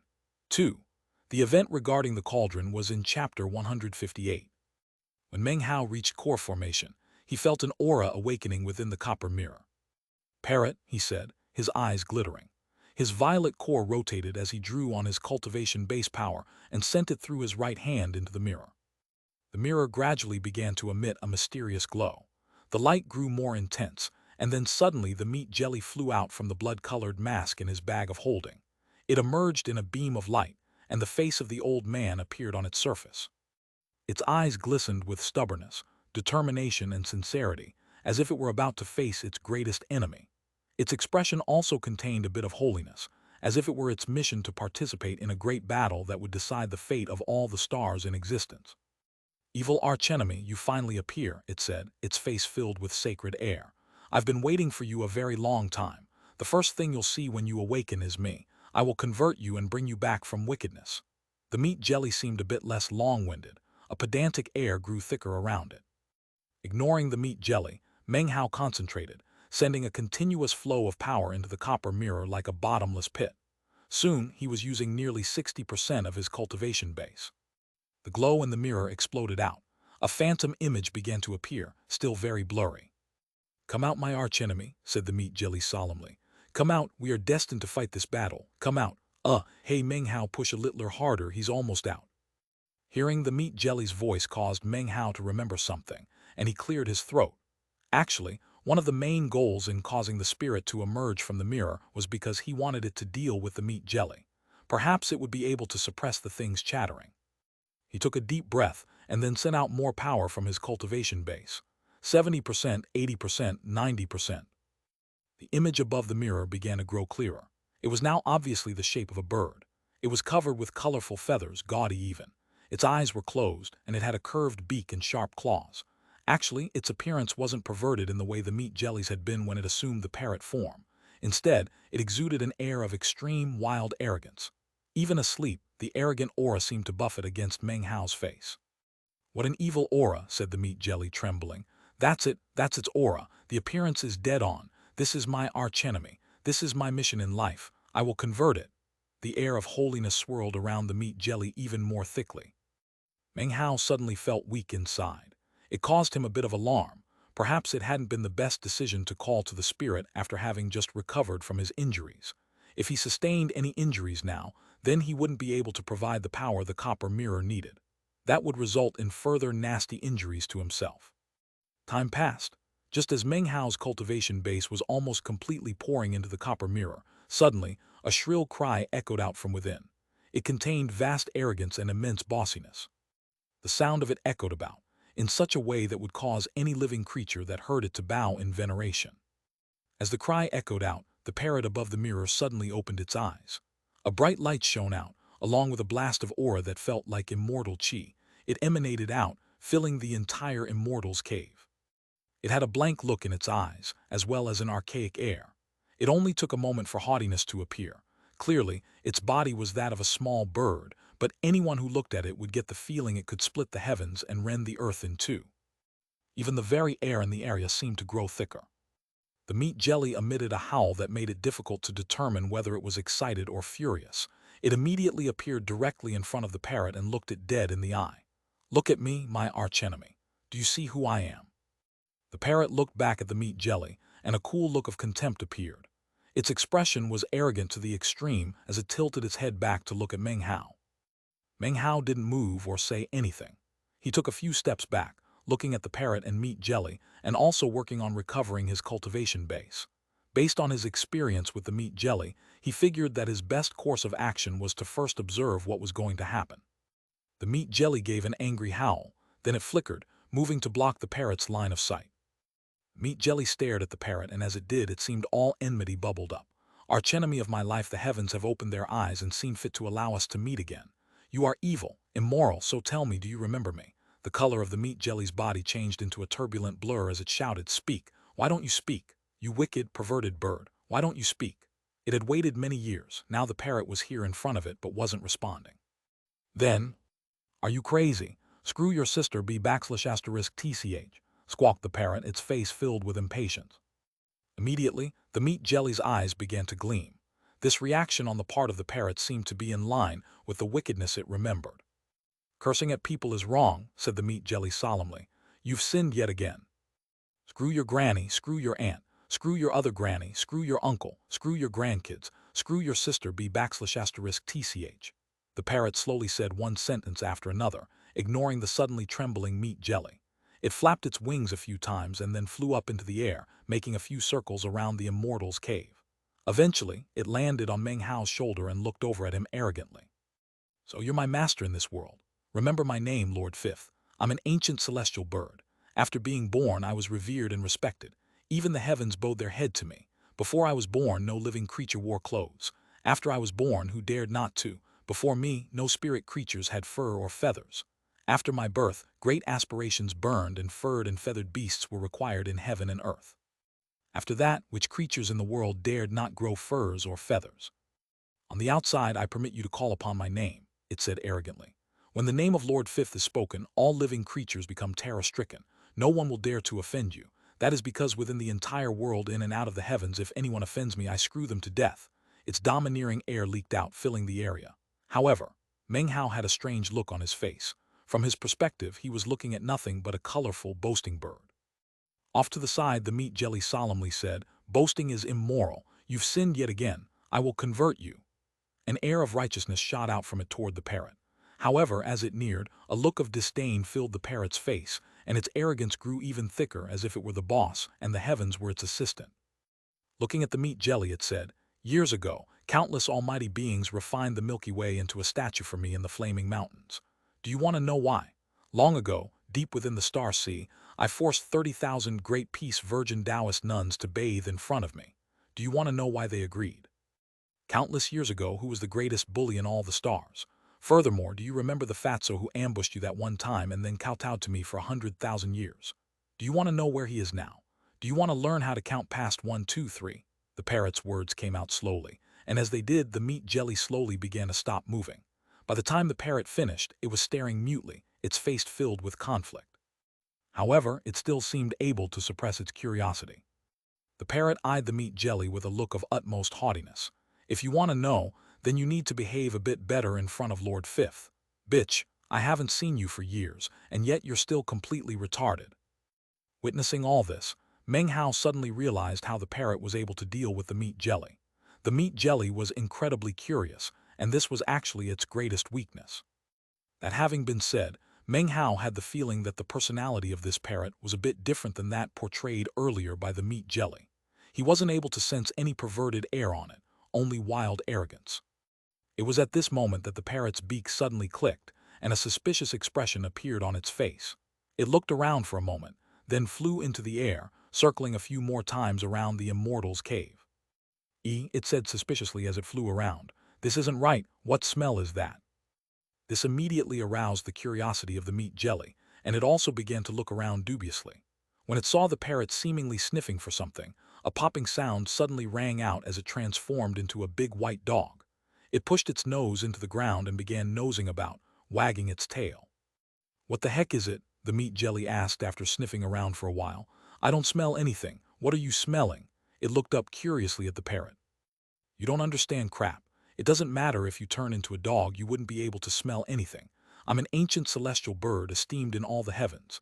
These black-colored lands have a very curious aura. I've already determined what it is. Amazing. Incredible. Ah, now I understand what's going on. The arrogant look on its face made it seem as if it understood everything within heaven and earth. The meat jelly's face twisted with unbearable curiosity. It seemed to itch with anxiety. Apparently it didn't matter which form it took, it wouldn't be able to detect this supposed aura. Off to the side, Meng Hao watched the commotion. Hearing the dialogue between the two, he suddenly thought back to the words spoken by the demon-sealing Jade when he entered the Black Lands, and felt a twinge of excitement. "So what's so special about this place?" he asked. The parrot glanced back at him. The look said that it was an ancient celestial parrot, and that it didn't need to explain anything to him. It continued flying around, a look of arrogance on its face, as if it were matchlessly unique in all heaven and earth. Meng Hao frowned and then coolly said, "Well, anybody can brag. If you don't know the answer, there's no need to go about pretending like you do." He was of the core formation stage, on his path to becoming a powerful expert, and having experienced what he did at the Rebirth Cave, he was able to speak his words in a completely dull tone, as if he weren't the least bit upset and also completely confident in himself. His words caused the parrot to immediately stop in mid-flight. All of the colorful feathers on its body stood on end, and it glared at Meng Hao, looking as if it had been woefully dishonored. "I do know. I'm an ancient celestial bird. I know about the immortals above and the mortals below. You think there's something Lord Fifth does know? I know everything." "You really don't need to boast," replied Meng Hao quickly. His heart trembled and his eyes shone with a strange light. This chapter was sponsored by Jean Augusto Souts, Lim Derrick, Dante Matta, and Hendra Suzanne. Chapter 318. Have faith in the Lord Fifth, gain eternal life. Lord Fifth knows. "You don't know." Fine," squawked the parrot. "You shall know how powerful an ancient celestial bird is." Its dignity had been questioned. A multicolored light blazed out, filling the mountain in a single breath. The light returned, having collected something. It gathered into a pile of black soil the size of a fist. "See," said the parrot arrogantly, its voice shrill. "The secret of these black-colored lands can be found within this very mountain. This was refined out by me, Lord Fifth, personally." Off to the side, the meat jelly watched in a daze, completely quiet, as if it had just been enlightened. Despite its apparent sudden realization, however, it quickly grew more curious. "What the heck is it?" it said. It rolled its eyes as it considered Meng Hao's words from just now and then the arrogant posturing of the parrot. Suddenly, it felt very excited and gushed. "You're trying to use that crap to fool us, you old bird. You don't have any idea at all what it is." The parrot looked scornfully at the meat jelly. This time, it didn't react at all like it had toward Meng Hao, causing the meat jelly to stare dumbfounded.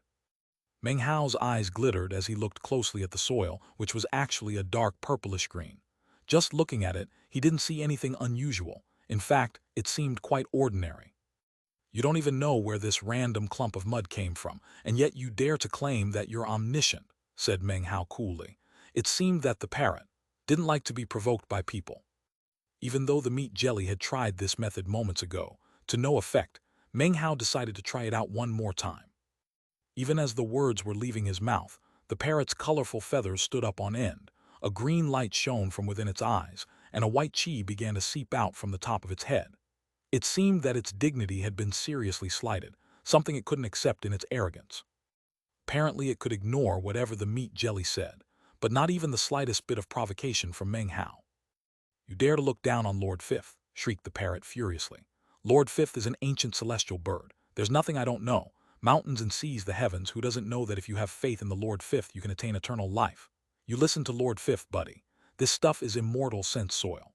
Many years ago, an almighty member of the senior generation painted a talisman out amidst the stars. He threw it down with the intention of sealing this particular planet.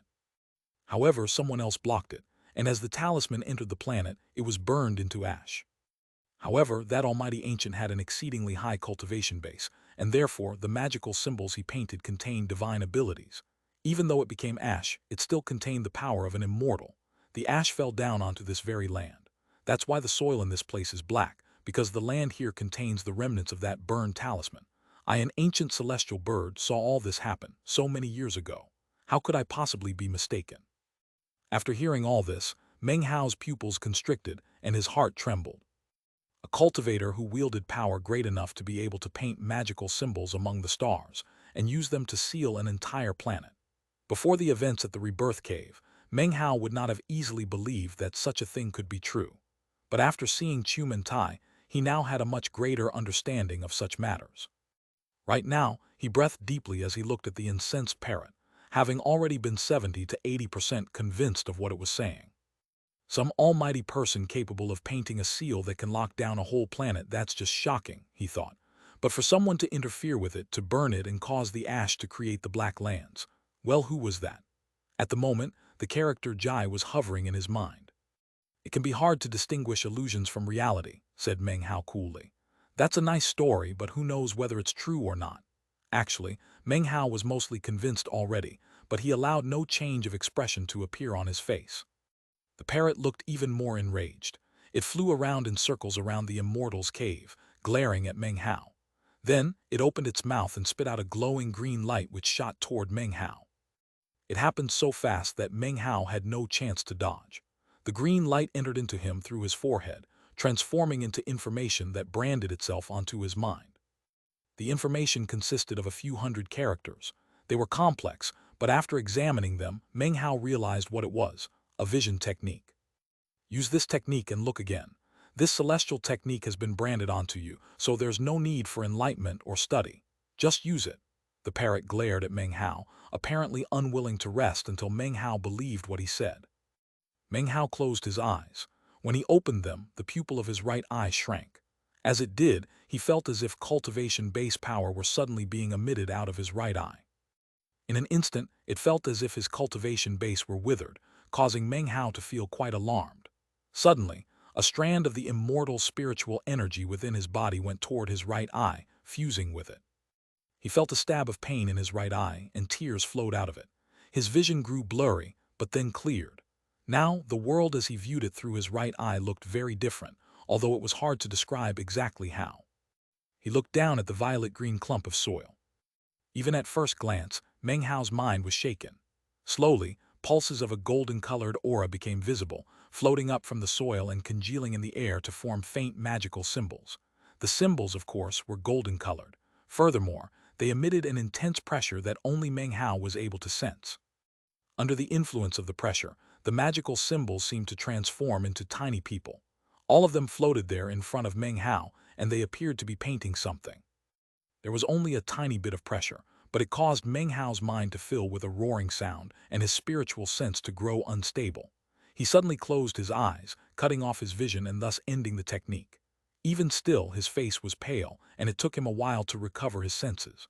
When he opened his eyes, his right eye was filled with veins of blood. "Well, did you feel it?" asked the parrot haughtily. "Lord Fifth knows everything. This is nothing but a clump of dirt with a bit of magical symbols in it. If you had encountered the ash created by the true immortal talisman that year, you wouldn't have been struck absent-minded, you would have been struck dead. You know, soil like this is everywhere in this black-colored land. You can't say there's a huge amount, but there is quite a bit. People like you who can actually gaze upon the will of the immortal talisman, well, let's just say you're as rare as phoenix feathers and unicorn horns. Were it not for the fact that this area is suppressed, it wouldn't have lasted until now. If this soil is taken away from this land, then it will become useless. Oh, and let me tell you another secret. If you possess enough fortune and luck, you can collect more soil like this, and then you might gain enlightenment regarding some of the divine abilities within the magical symbols of that almighty senior. Now, please repeat after me in a loud voice. Have faith in the Lord Fifth, gain eternal life. When the Lord Fifth appears, who dares to cause strife? Many years ago, countless people chanted these very lines. It looked at the pale-faced Meng Hao even more egotistically, apparently more and more convinced of how powerful it was. Meng Hao ignored the parrot.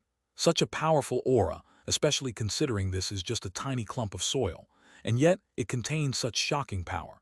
To think that there is more of this dirt throughout the Black Lands. He began to breathe deeply and his eyes glowed. He suddenly thought of the words of the demon sealing Jade. An immortal of the ninth mountain, the pinnacle of brushwork, magical symbols of all creatures, collapse of the heavens. The power is fused within this land, transformed into destruction and filled with demonic life force. This land can be used to cultivate the art of righteous bestowal. Meng Hao's eyes glittered. The method for cultivating the art of righteous bestowal already existed in his mind. During his time focused on healing his injuries, he'd had no time to work toward enlightenment, but having seen this clump of soil, he suddenly found himself lost in thought. Time slipped by. Soon, half a month had gone past. The parrot and the meat jelly had disappeared somewhere, and were no longer in the immortal's cave. The interchanges between these two old enemies usually involved the meat jelly provoking the parrot in some way. However, the parrot was always able to respond with only a few words that would send the meat jelly shrinking in on itself. Meng Hao was focused on the art of righteous bestowal. Occasionally, he would use the vision technique to examine the soil. Each time he would come up lacking in some aspect of enlightenment or another. As he continued to study it, he would sometimes take out Jai Hongdong's bag of holding. The magical sealing symbol was still there, but it was growing weaker. After a few attempts at breaking it, Meng Hao got the feeling that it wouldn't be long before he would be able to open the bag. Time slowly passed. Other than research, he spent his time thinking. He didn't consume the Outlander pill that Master had given him. True, it could extend longevity, but more importantly, it could be used to suppress the resurrection lily. He could only consume 3 in his life, and did not wish to squander those opportunities. As for the primordial heavenly replenishing pill, it could also extend longevity, but he only had one. At the moment, he didn't have enough spirit stones to duplicate a copy, so after a moment's thought, he sealed it back up. At the moment, he was completely recovered. His longevity was significantly shortened, but it wasn't an extreme emergency. For now, what he was most worried about was the heavenly tribulation that would come with his perfect gold core. Right now, he had all the ingredients he needed to make the perfect core pill, except for one plant. The plant he needed wasn't extremely rare. Meng Hao guessed that even in the Black Lands, he would most likely be able to get a hold of one. However, after thinking for quite a long time about the heavenly tribulation, Meng Hao still had no idea how he would deal with it, other than the meat jelly. On one particular day, after gaining a bit of enlightenment regarding the celestial soil, Meng Hao's mind suddenly quivered. He sent his spiritual sense out roughly 50 kilometers out from his immortal's cave. There, he could see Huang Daxian, very cautiously leading a group of grim, malevolent-looking Foundation establishment cultivators in his direction. "Seniors," he said in a low voice, "up ahead, the 4 of you will be able to see the place where that guy is staying." His nose was bloodied and his face swollen, and it seemed he was even missing a few teeth. His expression was very dispirited. "Cut the crap," said one of the 4 Foundation establishment cultivators with a cold snort. "Keep leading the way." "I really want to see if this guy truly has the superhuman abilities you claim," said another. "And then there's the supposed medicinal pills."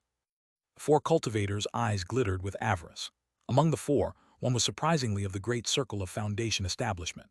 The other 3 were in the mid-Foundation establishment stage. These 4 held sway over the region with iron fists, and they were quite well known. Their bodies were festooned with what could almost be called totem tattoos, very similar to those of Western desert cultivators, although not quite the same. The 4 of them exchanged glances and began to converse in hushed tones. "We'll need to be careful. With so many medicinal pills, he must not be an ordinary person. Make sure not to damage his bag of holding before he dies, otherwise this trip will have been in vain." "Right, we'll all attack at once and wipe him out. Don't give him a chance to destroy his own bag of holding before that." Huang Daxian looked furious, but didn't dare to say anything other than to mumble in agreement with them. Meng Hao retracted his spiritual sense. Huang Daxian was branded with his spiritual sense, so Meng Hao was aware of all of his activities, including the disaster he had brought upon himself because of the medicinal pill and how he had been captured. If he wanted to, Meng Hao could just exterminate all of them. However, after thinking about the celestial soil which contained the celestial talismanic symbols, he changed his mind and allowed Huang Daxian to lead them here. "I need enough celestial soil, the more the better. That will increase my ability to achieve full enlightenment." Meng Hao closed his eyes. Chapter 319. A booming voice from the rubble. Foundation establishment cultivators required time to travel 50 kilometers. While he waited, Meng Hao sat meditating. He had gained more experience researching the art of righteous bestowal. Regarding enlightenment on the celestial soil, there was no need to be anxious. It would require slow and steady progress. By gradually increasing his collection, he would have time to study it properly and slowly supplement whichever magical symbols he lacked. He currently sat cross-legged, examining his violet core as it slowly rotated. In the blink of an eye, it would send out a massive pulsating aura throughout his body, which would then retract. It was like lightning: extend, retract, a cycle. This allowed him to burst forth with a type of cultivation-based power completely different and far more formidable than that of the Foundation establishment stage. Master said that after reaching core formation, I would be able to fuse the ever-burning flame with my core. Then I would be able to utilize my personal alchemic flame. Meng Hao's eyes glittered. To accomplish that would of course require painstaking effort in secluded meditation. He hadn't even been in the Black Lands for a year, and yet his time spent recovering in secluded meditation had led to a complete lack of mental focus. However, the matters of the celestial soil, the art of righteous bestowal, igniting his alchemic flame, and Jai Hongdong's bag of holding were all things that he needed to allocate time for now that he was in the core formation stage. Because of his concerns of being tracked down by the Jai clan, he was constantly on guard. This entire time, he hadn't been able to relax. However, he already had an inkling as to why no one from the Jai clan had come after him yet. He made his decision. It seems I need to stay in secluded meditation for a bit longer. When I've accomplished everything I need to, I can go out and track down the final medicinal plant I need to make the perfect gold core pill. He lifted his head, and within his eyes could be seen a cold glow. His lips twisted into a meaningful smile that had a touch of a demonic air. It seemed to be filled with frigidness. At the moment, the 4 Foundation establishment cultivators were flying through the air toward the short mountain. They approached without hesitation and reached the fissure in the mountain in only a moment, and then shot down inside. Huang Daxian's face was pale and fear filled his heart. However, he also had an idea. Gritting his teeth, voice trembling, he loudly said, just down here. The Foundation establishment cultivators looked at him with killing intent springing from their eyes. Quiet, said one. The 4 of them reaching the bottom of the fissure in an instant. They looked at the Immortal's cave, and their expressions changed to fill with vigilance. This was because the door of Meng Hao's Immortal's cave was not closed. Instead, it was wide open, allowing them to see Meng Hao sitting inside cross-legged. He slowly raised up his head. His expression was that of complete calm. He wore an ordinary green robe, but considering how it strikingly framed his white hair, it immediately caused an intense fear to push down onto their hearts. In addition, his face seemed devoid of any blood. That, combined with the icy coldness of his gaze, made the temperature in the area seem to instantly plummet beyond freezing. The 4 Foundation establishment cultivators all gasped. Meng Hao's appearance immediately caused an intense feeling of crisis to rise up inside of them. It made the man sitting in front of them seem to be, not a cultivator, but an ancient wild beast. His gaze seemed as if it would consume them whole. Cold sweat immediately began to pour down their foreheads. Their mouths and tongues went dry and their minds seemed almost lost. They stood there, not moving a muscle. Meng Hao didn't say anything. Deathly silence filled the mountain fissure. Not even the sound of breathing could be heard. The silence gradually transformed into an intense pressure, as if the entire mountain were weighing down on the hearts of everyone present. The feeling seemed to place them at the border between life and death. Meng Hao's gaze filled them with the profound impression that if they moved, they would be dead instantly.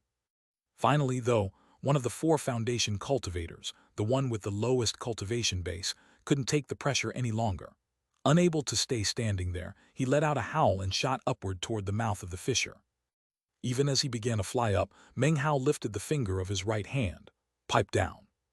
2 words, 1 sentence, and a miserable shriek rang out.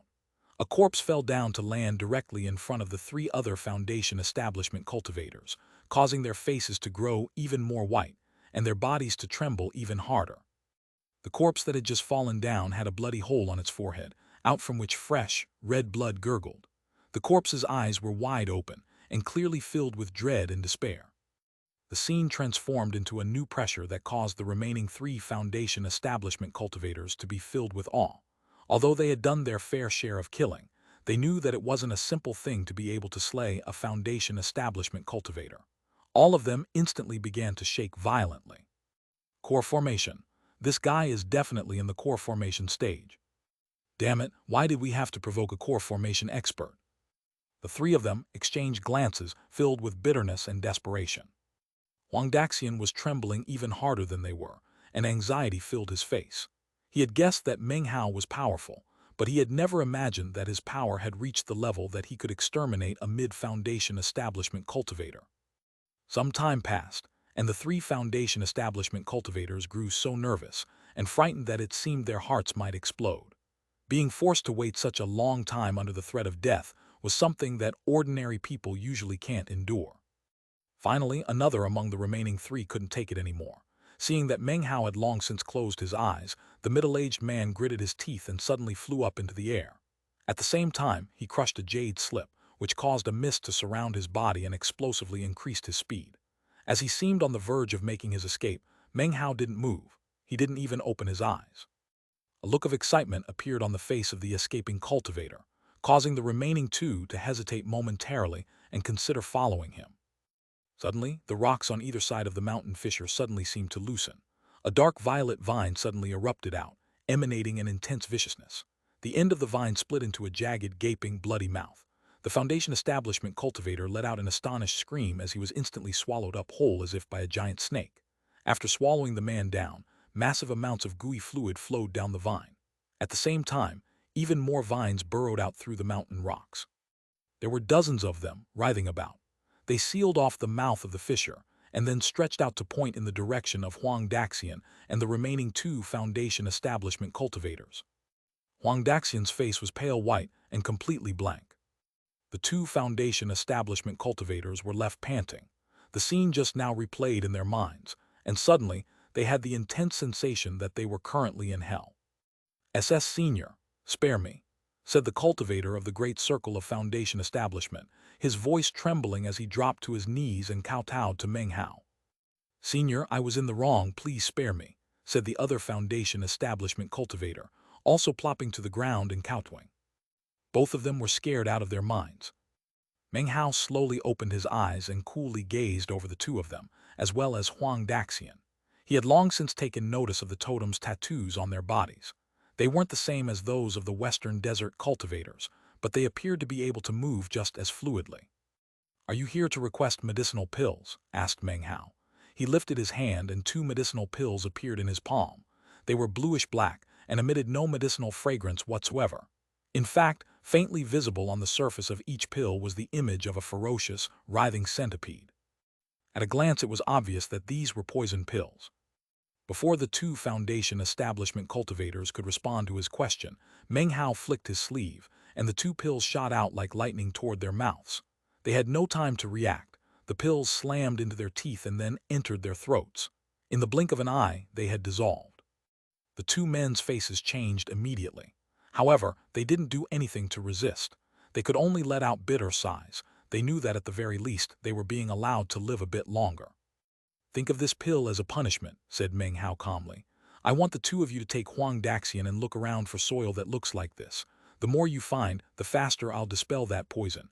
In fact, if you find enough, I'll even give you some medicinal pills."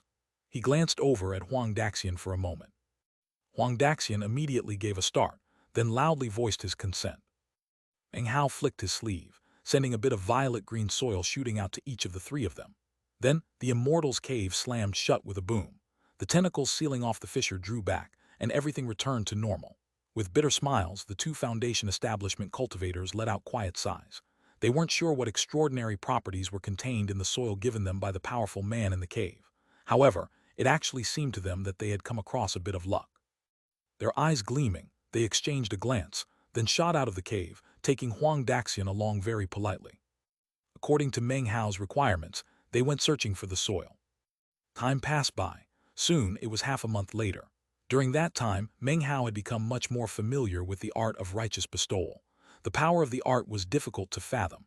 It was similar to being able to touch something and make it become demonic. However, instead of using the word touch, it used the word bestow. Bestow demonism upon any living thing and use it. It also contained the character righteous, which was the opposite of evil. And yet, the art itself was clearly very aggressive and oppressive. It seemed like receiving the righteous bestowal of a demon sealer gave the beneficiary some sort of official approval. Furthermore, every time Meng Hao rotated his cultivation base, he could feel a faint aura in existence. It seemed that if he wanted to, he could use this aura to perform the righteous bestowal and perform demonic transformation. The resulting demon would have no spirit, only an involuntary aura. However, Meng Hao would be able to control it. It would be a strange sensation, similar to the astral projection Meng Hao had read about in the ancient records of the Violet Fate sect. Compel any living creature to become demonic.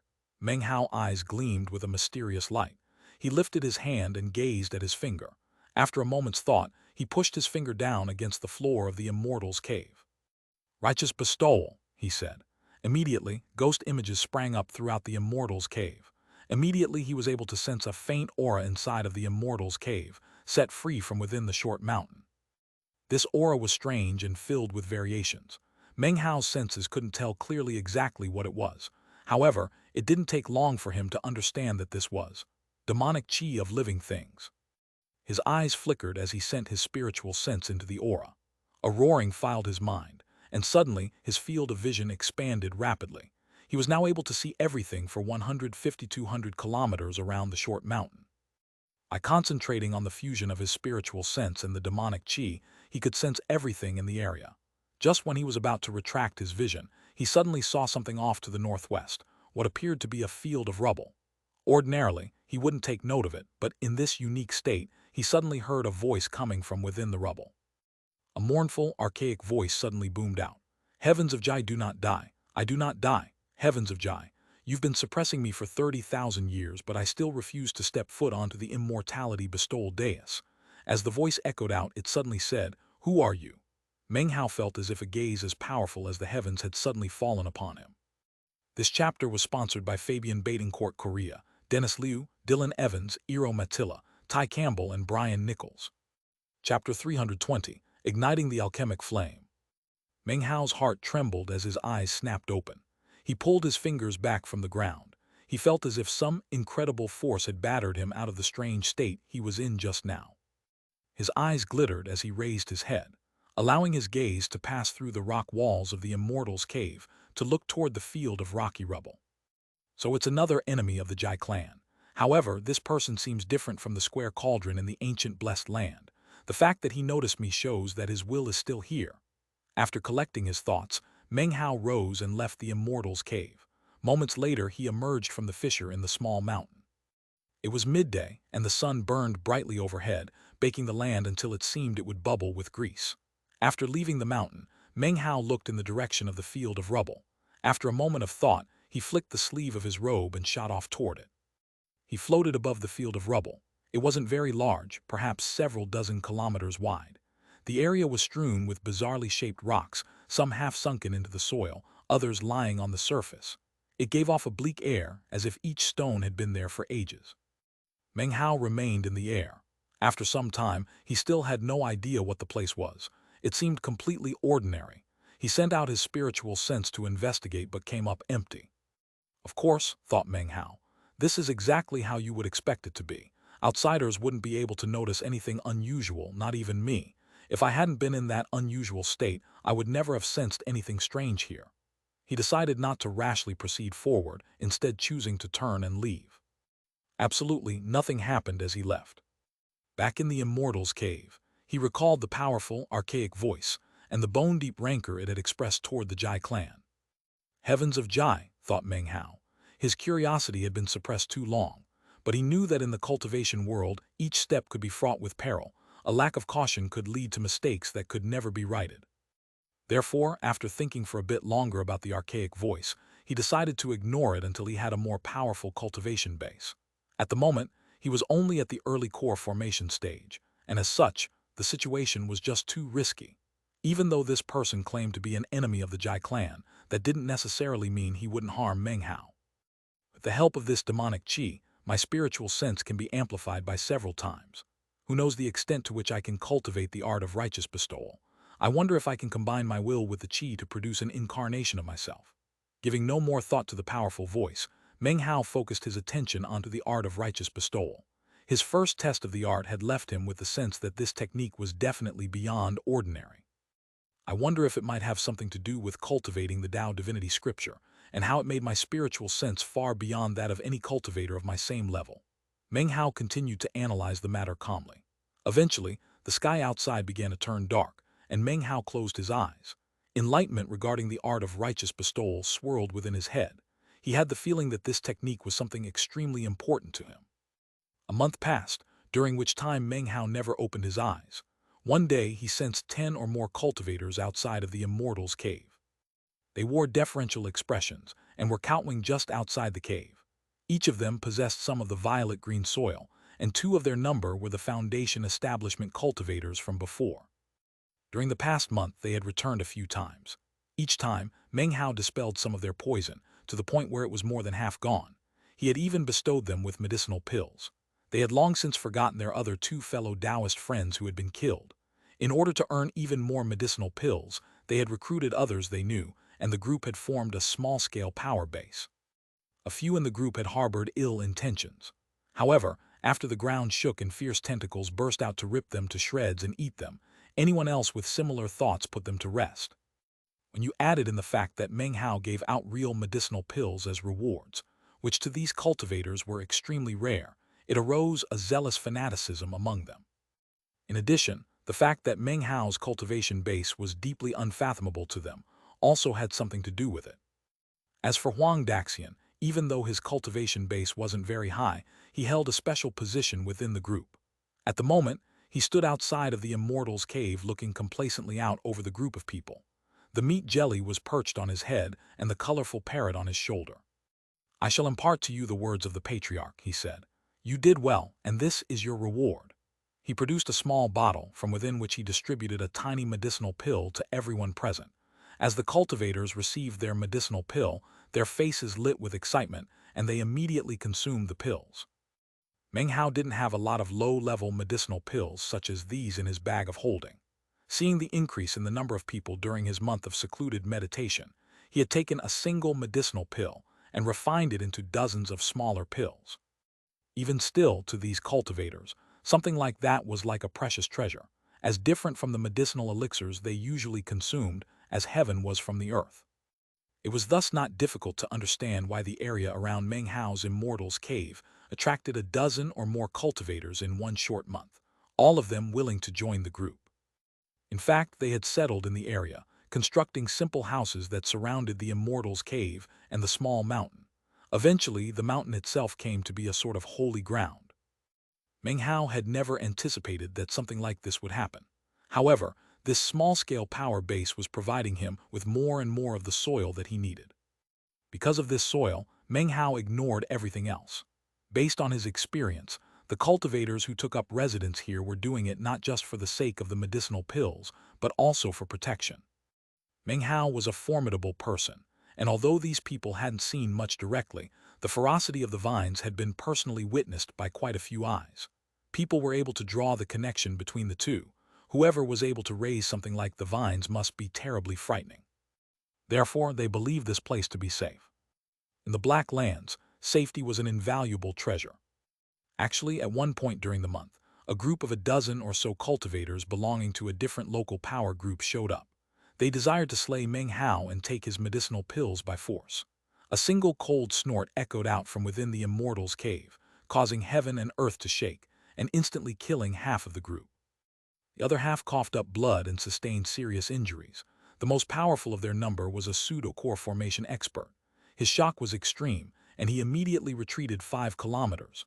However, at that point he suddenly lost control of his own body. A powerful force bound him up and dragged him back. After seeing this, other cultivators immediately swore fealty. Shocked, even the pseudo-core cultivator gave in and became a member of Meng Hao's group. On one particular day, Meng Hao sat cross-legged in his Immortal's cave, a strange light shining in his eyes. Within his pupils, something appeared like a burning fire. This was none other than the East Pill Division's ever-burning flame legacy. Feed it with your core, ignite the ever-burning flame. With this flame, the spirit's summoning incantation can be used, and a great path of the Tao of alchemy can be opened. Meng Hao took a deep breath and closed his eyes. As he did, tongues of flame appeared on his violet core. They appeared weak, but they did not burn out, and as they flickered there, they gradually grew stronger. At the exact moment in which Meng Hao ignited his alchemic flame, off in the southern domain, within the East Pill Division of the Violet Fate Sect, Pill Demon sat in the limestone cave next to the ever-burning flame, his face devoid of blood. "So you ignited the ever-burning flame, huh? Good. With the legacy of the flame passed on, if I, your master, end up returning to the dust, then I can smile on his way to the underworld." Pill Demon smiled, a smile filled with kindness and even more exhaustion. Clearly, he still hadn't recovered from his battle with Jai Fang. Pill Demon lifted his head to look at the East Pill ever-burning flame, and memories seemed to flicker within his eyes. So long as this flame before me is not extinguished, then neither shall I be. More time passed, 3 months. In his immortal's cave in the small mountain in the Black Lands, Meng Hao was thoroughly engrossed in stoking the alchemic flame. No flame burned on his body, but a broiling heat surrounded him. His skin was as pale as before, but the violet core within him was now a ball of fire, burning oh so slowly. This was none other than Meng Hao's alchemic flame. 3 more days passed, and when Meng Hao opened his eyes, flames flickered within. They quickly disappeared, and as they did, Meng Hao turned his head to look toward the southern domain. These 3 months were like a dream, he thought. I dreamed of the look of kindness and praise on Master's face. As his alchemic flame had kindled brighter during the months, he could sense his cultivation base growing stronger. He was now definitely at the peak of the early core formation stage. After some time passed, he sent his spiritual sense sweeping about, and instantly gaped in shock. He could see that the area surrounding his immortal's cave was inhabited by dozens and dozens of cultivators. Most were of the chi condensation stage, and 6 or 7 were of the foundation establishment stage. This was no longer a small-scale power, but a medium-scale power. They surrounded the small mountain in all directions. Neatly arranged houses had been constructed, and the entire place was quite bustling. Huang Daxian was now at the 9th level of chi condensation, close to foundation establishment. With a foundation establishment pill, it would not be difficult for him to break through.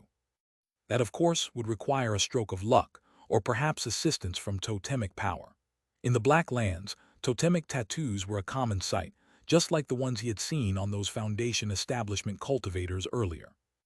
Now Meng Hao understood. Cultivators here who wanted to enter foundation establishment, but who did not have a foundation establishment pill, had no other choice than to use totemic power to increase their chances of doing so. Meng Hao had observed a bit of totem cultivation and had even made some inquiries about it. The initial process didn't seem difficult. Apparently, you simply had to kill some creature, then use its lifeblood to inscribe an image onto your body. Then, you would be able to wield totemic power. Such a method seemed problematic. However, Meng Hao didn't understand totemic arts too well, so it was difficult for him to analyze the specifics. Chapter 321, Cover over Li with the Heavens. Outside the Immortal's cave, the parrot soared through the sky, calling out with its shrill voice. Listen, all of you. Lord Fifth is a celestial bird, an ancient celestial bird. I know the heavens and the underworld because there is nothing Lord Fifth does know. When I'm in a good mood, I'll pass on celestial magic. Celestial magic, do you know what that means? Now repeat after me as loud as you can. Have faith in the Lord Fifth, gain eternal life. When the Lord Fifth appears, who dares to cause strife? It landed on Huang Daxian's head, its expression lofty and proud, innately above all the masses. You're nothing but a flashy bird, said the meat jelly solemnly. It was perched atop a cultivator of the great circle of foundation establishment. You call yourself celestial, but you're just a bird. What do you mean by the number 5 lord? At most you're a first lord. The cultivator beneath it smiled wryly, his face pale. How many lives have I been trying to teach you this? Said the parrot, glaring with contempt at the meat jelly. You still can't count past 3. You're not even qualified to talk to Lord Fifth. Oh yeah, how high can you count? Asked the meat jelly, sounding both furious and humiliated. I can count to 9, replied the parrot haughtily, glaring with wide eyes. The meat jelly stared in shock, trying to comprehend how high a number 9 must be. Seeing the parrot's haughty expression, it realized 9 was incredibly high. It felt its self-esteem plummet. The surrounding cultivators had strange expressions, but none dared hold back from repeating the words that had frozen their blood. They knew how fearsome the meat jelly and parrot were. The meat jelly was completely indestructible. 2 months prior, another greedy group arrived, but the meat jelly transformed into an enormous bubble and surrounded them. The dozen or so cultivators inside could not leave a mark. They could only watch helplessly until the meat jelly let them go, giving a provoking look to the parrot. Later, another group arrived, and the local cultivators glimpsed true insanity and true misery. One cursed the parrot, and the seemingly innocuous multicolored bird shot through any hole at top speed. In a blink, blood-curdling screams filled the air as the invaders got riddled with holes. For some, the parrot shot in and out of their eyes, leaving screams no one could forget. The man who cursed the parrot threatened the meat jelly, forcing it to transform him into a luxuriant furred ape. Then came a nightmare that plagued all who witnessed it. With a howling roar, the parrot shot like lightning at the hairy ape, specifically its rear. The cultivator's shrill screams and the parrot's sinister excitement blanketed everything in thick silence. After these two battles, the group's power was established, and no one dared trifle with them. The haughtiness of the parrot became well known, as was its love of cursing people, its pettiness, and its unwillingness to forget a grudge. Daxian flattered and fawned over the meat jelly and parrot whenever he saw them. Others learned from him. Soon, the entire region became their territory. From then on, the cultivators daily shouted, "Have faith in the Lord Fifth, gain eternal life." When the Lord Fifth appears, who dares to cause strife? Their numbers grew and their influence expanded. More celestial soil was collected. Meng Hao retracted his spiritual sense and examined his bag of holding. So many people here was becoming a headache. If more joined, even his medicinal pills wouldn't suffice. After considering the situation, Meng Hao stood and left the cave. The meat jelly flew over immediately. The parrot seemed reluctant but circled Meng Hao. Vines swayed happily. Cultivators who had seen his power bowed in greeting. The area descended into chaos. Most had heard of Meng Hao but never seen him and craned their necks for a glimpse. Meng Hao looked at the crowd with a frown and approached the cistern near the cave. Inspiration struck. He slapped his bag of holding, sending 3 pills flying out. Before anyone could see clearly, Meng Hao sent them into the cistern. He made a quick incantation gesture and pointed. The water seethed as if boiling, intense heat rising as if invisible fire burned. A thick spiritual energy wafted from the cistern, enveloping the area.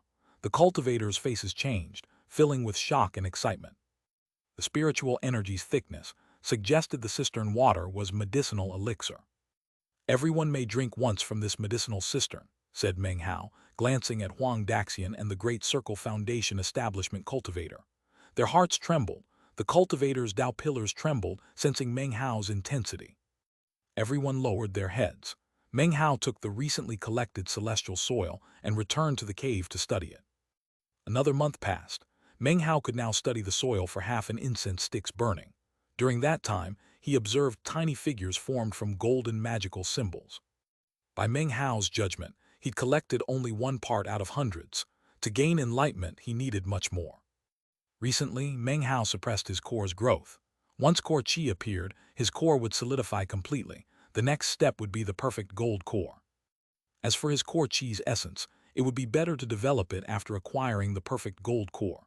He was confident his battle prowess would then advance drastically. On this day, after concluding his research, Meng Hao rested and again practiced the art of righteous bestowal. Recently, he'd been cultivating these 2 divine abilities. Of course, he never went near the field of rubble when using it. The more he used it, the deeper his understanding. He had basic mastery and could fuse his will with demonic qi to create an incarnation. He placed his hand on the ground and ghost images sprang up. Merging his spiritual sense with the local demonic qi, he sent it out in all directions. Now it covered 300 kilometers, equivalent to late core formation stage spiritual sense. Beyond 500 kilometers required nascent soul cultivators. As his spiritual sense and demonic qi spread, he had an invisible body outside the cave. This body could go anywhere within 300 kilometers, directed by his will. He saw the cultivators outside the cave, now 70 or 80 in number at various cultivation levels. They had one task. Daily, they left and returned with violet-green celestial soil. The more one returned with, the more they drank from the medicinal cistern. Meng Hao glanced at it all, then ignored it, submerging himself in this strange state while traversing the area. An hour passed without his noticing. The incarnation lasted only slightly longer. He was about to disperse it when his incarnation turned and looked into the distance, eyes narrowed.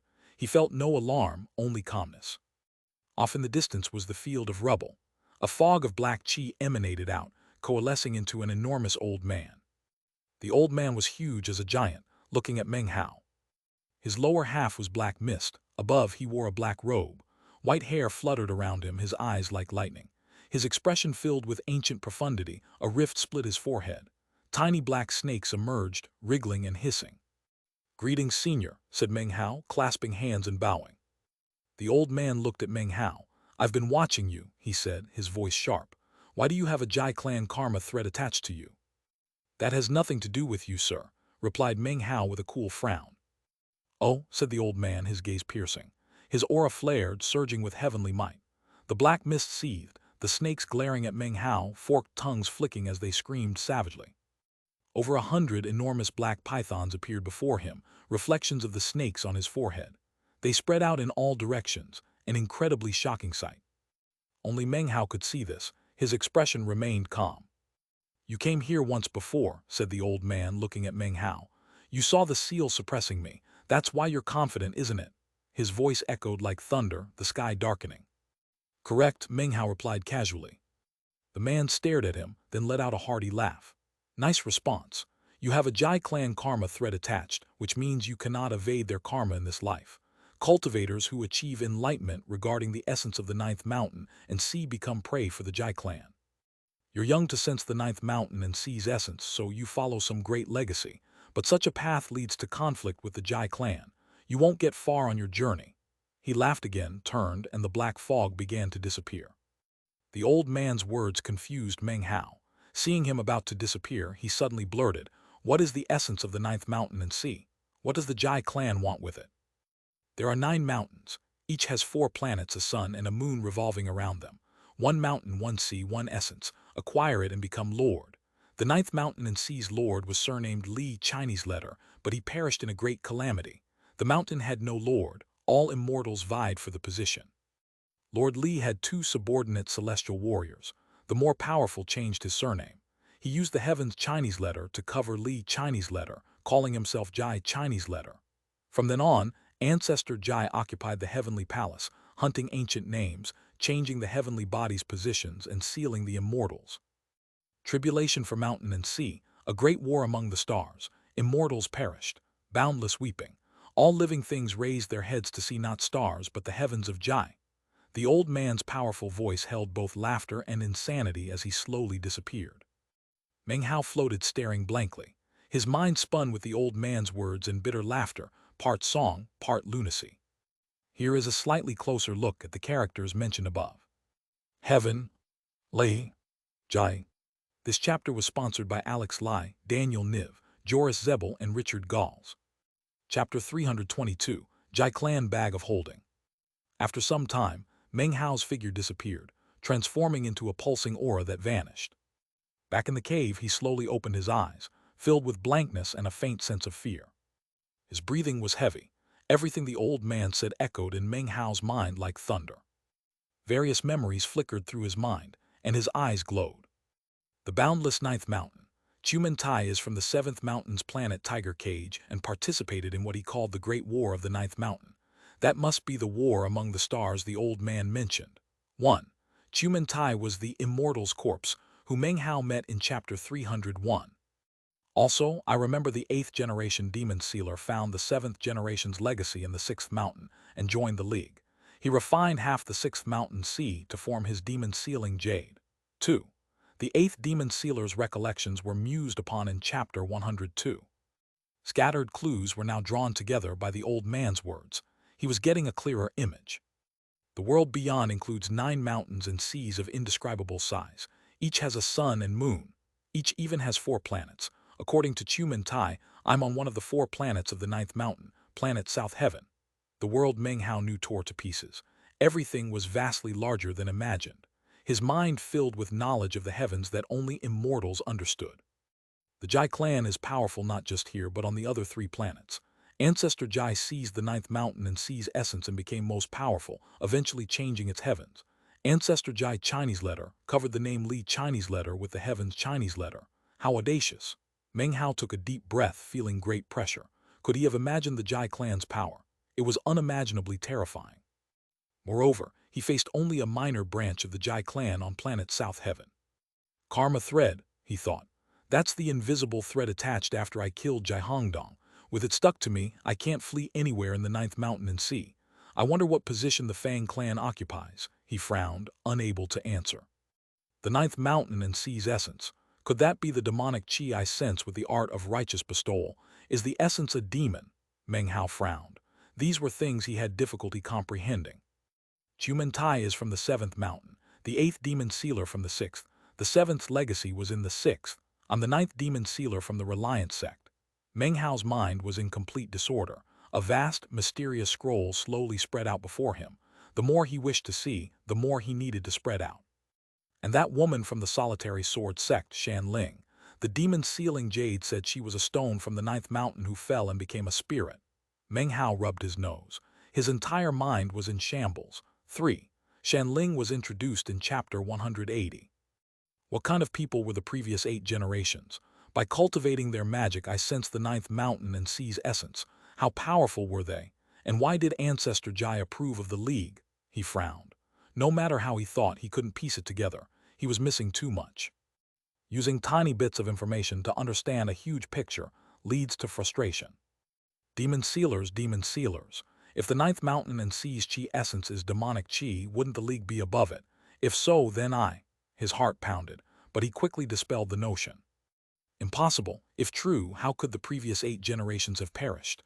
And why would I, the ninth, be in such dire straits? My only doubt protector is an old turtle who fled long ago. Meng Hao laughed bitterly. No matter how he tried to discard the idea, it had taken root.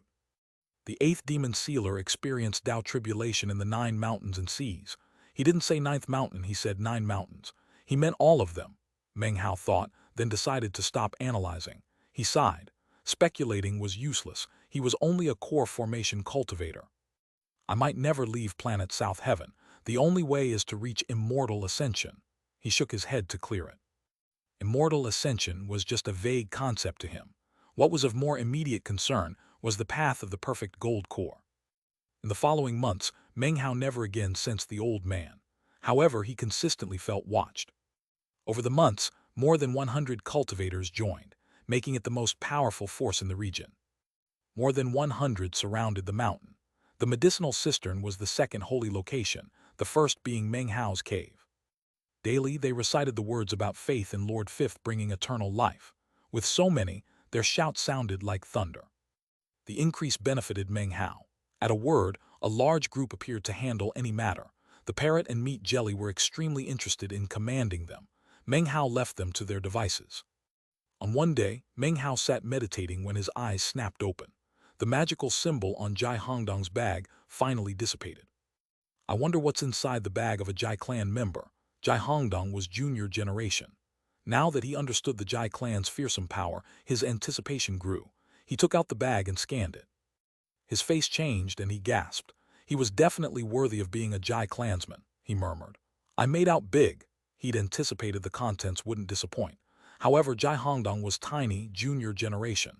Meng Hao had assumed he wouldn't be disappointed but hadn't expected too much.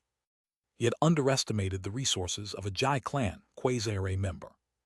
Ultra-high-grade spirit stones. A glow shone over his right hand as one appeared.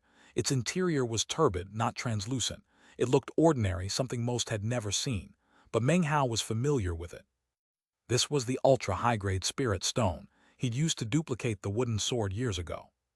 Such stones were incredibly useful. Meng Hao had run out long ago. When he thought back to squandering them, his heart hurt. The wooden sword was only moderately powerful, so it felt like waste. He regretted his ignorance. Now, he truly understood their value. High-grade stones were common in the southern domain, but ultra-high-grade ones were exceedingly rare. As he looked at the stone, power surged from his cultivation base.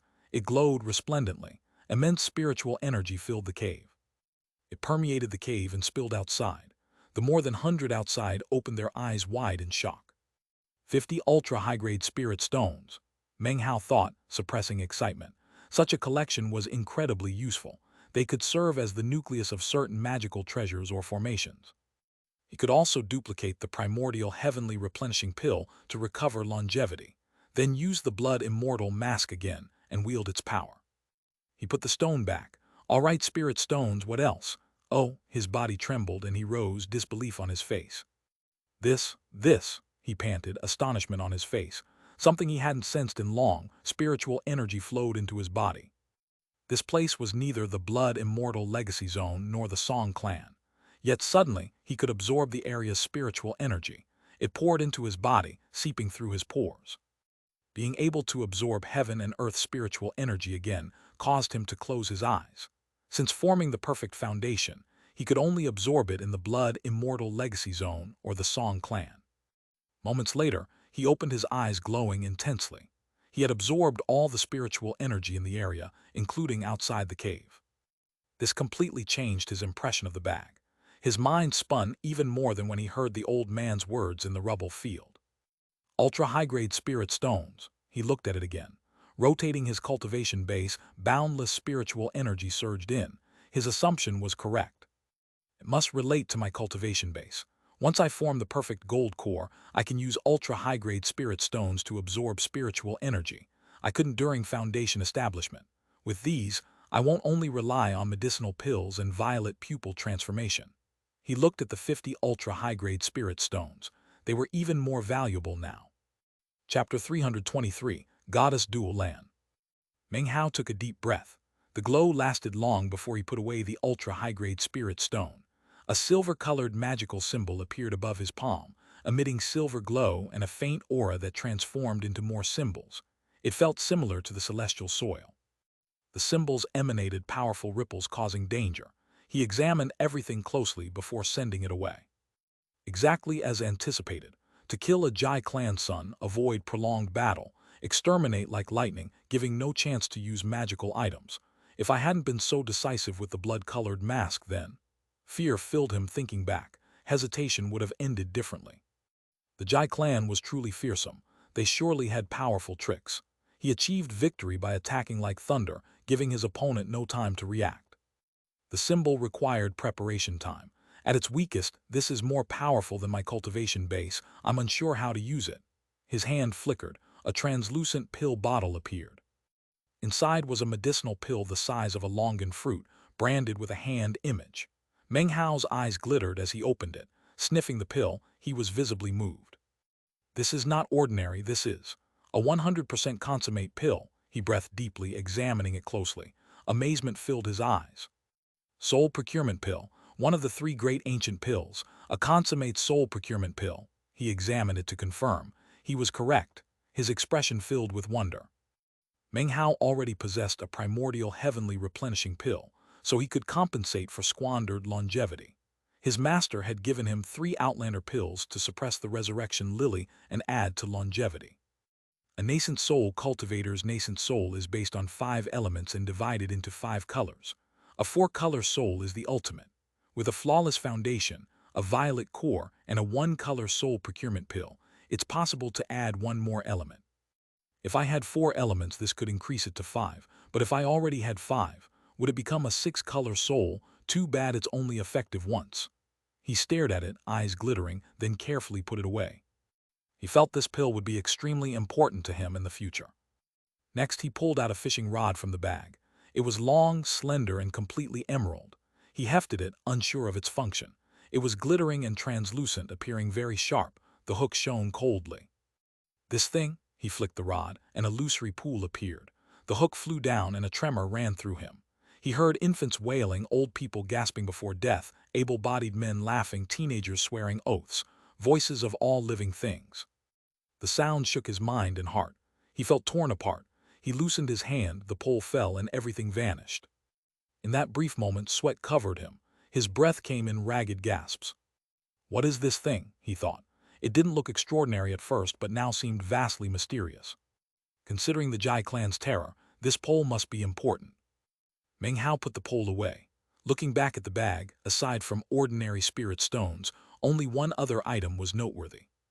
It was a box, square, seemingly jade but not, pitch black with a mark on the right corner, Fang Chinese letter. It seemed ancient, permeated with an archaic aura. Meng Hao's eyes glittered as he opened it. Inside was a single glove, soft as a cicada's wing. He examined it with spiritual sense before placing it on his right hand. Incredible power exploded from it, flowing into his hand. He breathed deeply and looked at his hand. No glove was visible. When he made a fist, cracking sounds echoed as air pulled toward it. Everything trembled and flew toward his fist. The air itself seemed sucked in, reduced by half. What power! An image appeared of the young Fang clan woman and her terrifying fist. Fang? This must relate to the Fang clan, but why is it in a Jai clan member's bag? Why not use it? After pondering, he remained puzzled. The other items, ultra-high-grade spirit stones, the pole, the silver symbol, required time to use. Jai Hongdong had none. Yet he didn't wear it. Had he, killing him would have been harder. I still have his blood, Meng Hao thought. When I create a blood spirit, its consciousness links to me, and I'll see his memories. Perhaps then I'll find the answer. He felt the power of his right hand, then opened it. Looking at the bag again, inside were miscellaneous items.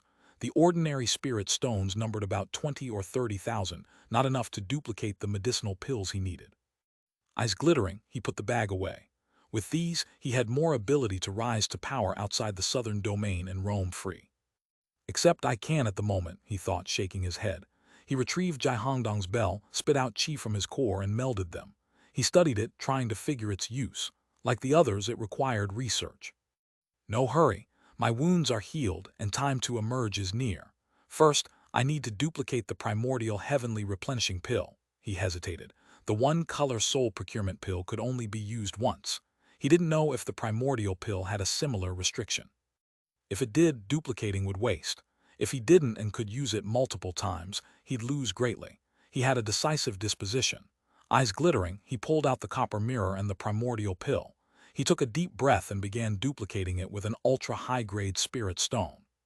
The 3 great ancient pills were rare, and he wasn't sure duplication would work. Spending 5 ultra-high-grade spirit stones for one pained him. He put the duplicate in his mouth. Days later, his hair changed from white to black, his face showed color and life. His entire person glowed, his cultivation base grew. Soon he would break into mid-core formation. Meng Hao held back. His goal was the perfect gold core. He couldn't turn back once core qi appeared. Days later, he opened his eyes glowing brightly. His longevity was restored. He cast spiritual sense outside. It was early morning. Beneath the dawn sun, the parrot circled in the sky, calling orders to more than 100 people below.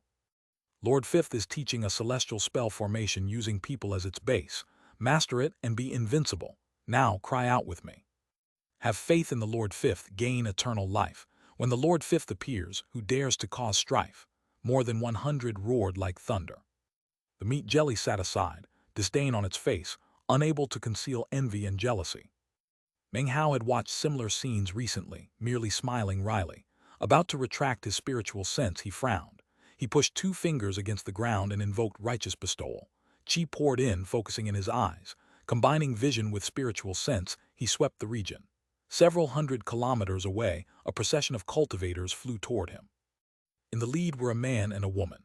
The man wore a gold mask, and Meng Hao recognized his aura, Black Land's Dao child Luo Chang. 2. Luo Chang is the guy Meng Hao sliced with the wooden time sword in chapter 269, defeating him handily. The woman wore a fine gauze veil. Beautiful features were barely visible. She embodied all beauty in heaven and earth, long, slender legs and full chest in a provocative gown that emanated fatal attractiveness. The garment hugged her slender waist, accenting her curvaceous rear. A butterfly totem tattoo adorned her forehead. Her arms seemed carved from jade, decorated with glittering totem tattoos. Behind them were 4 more.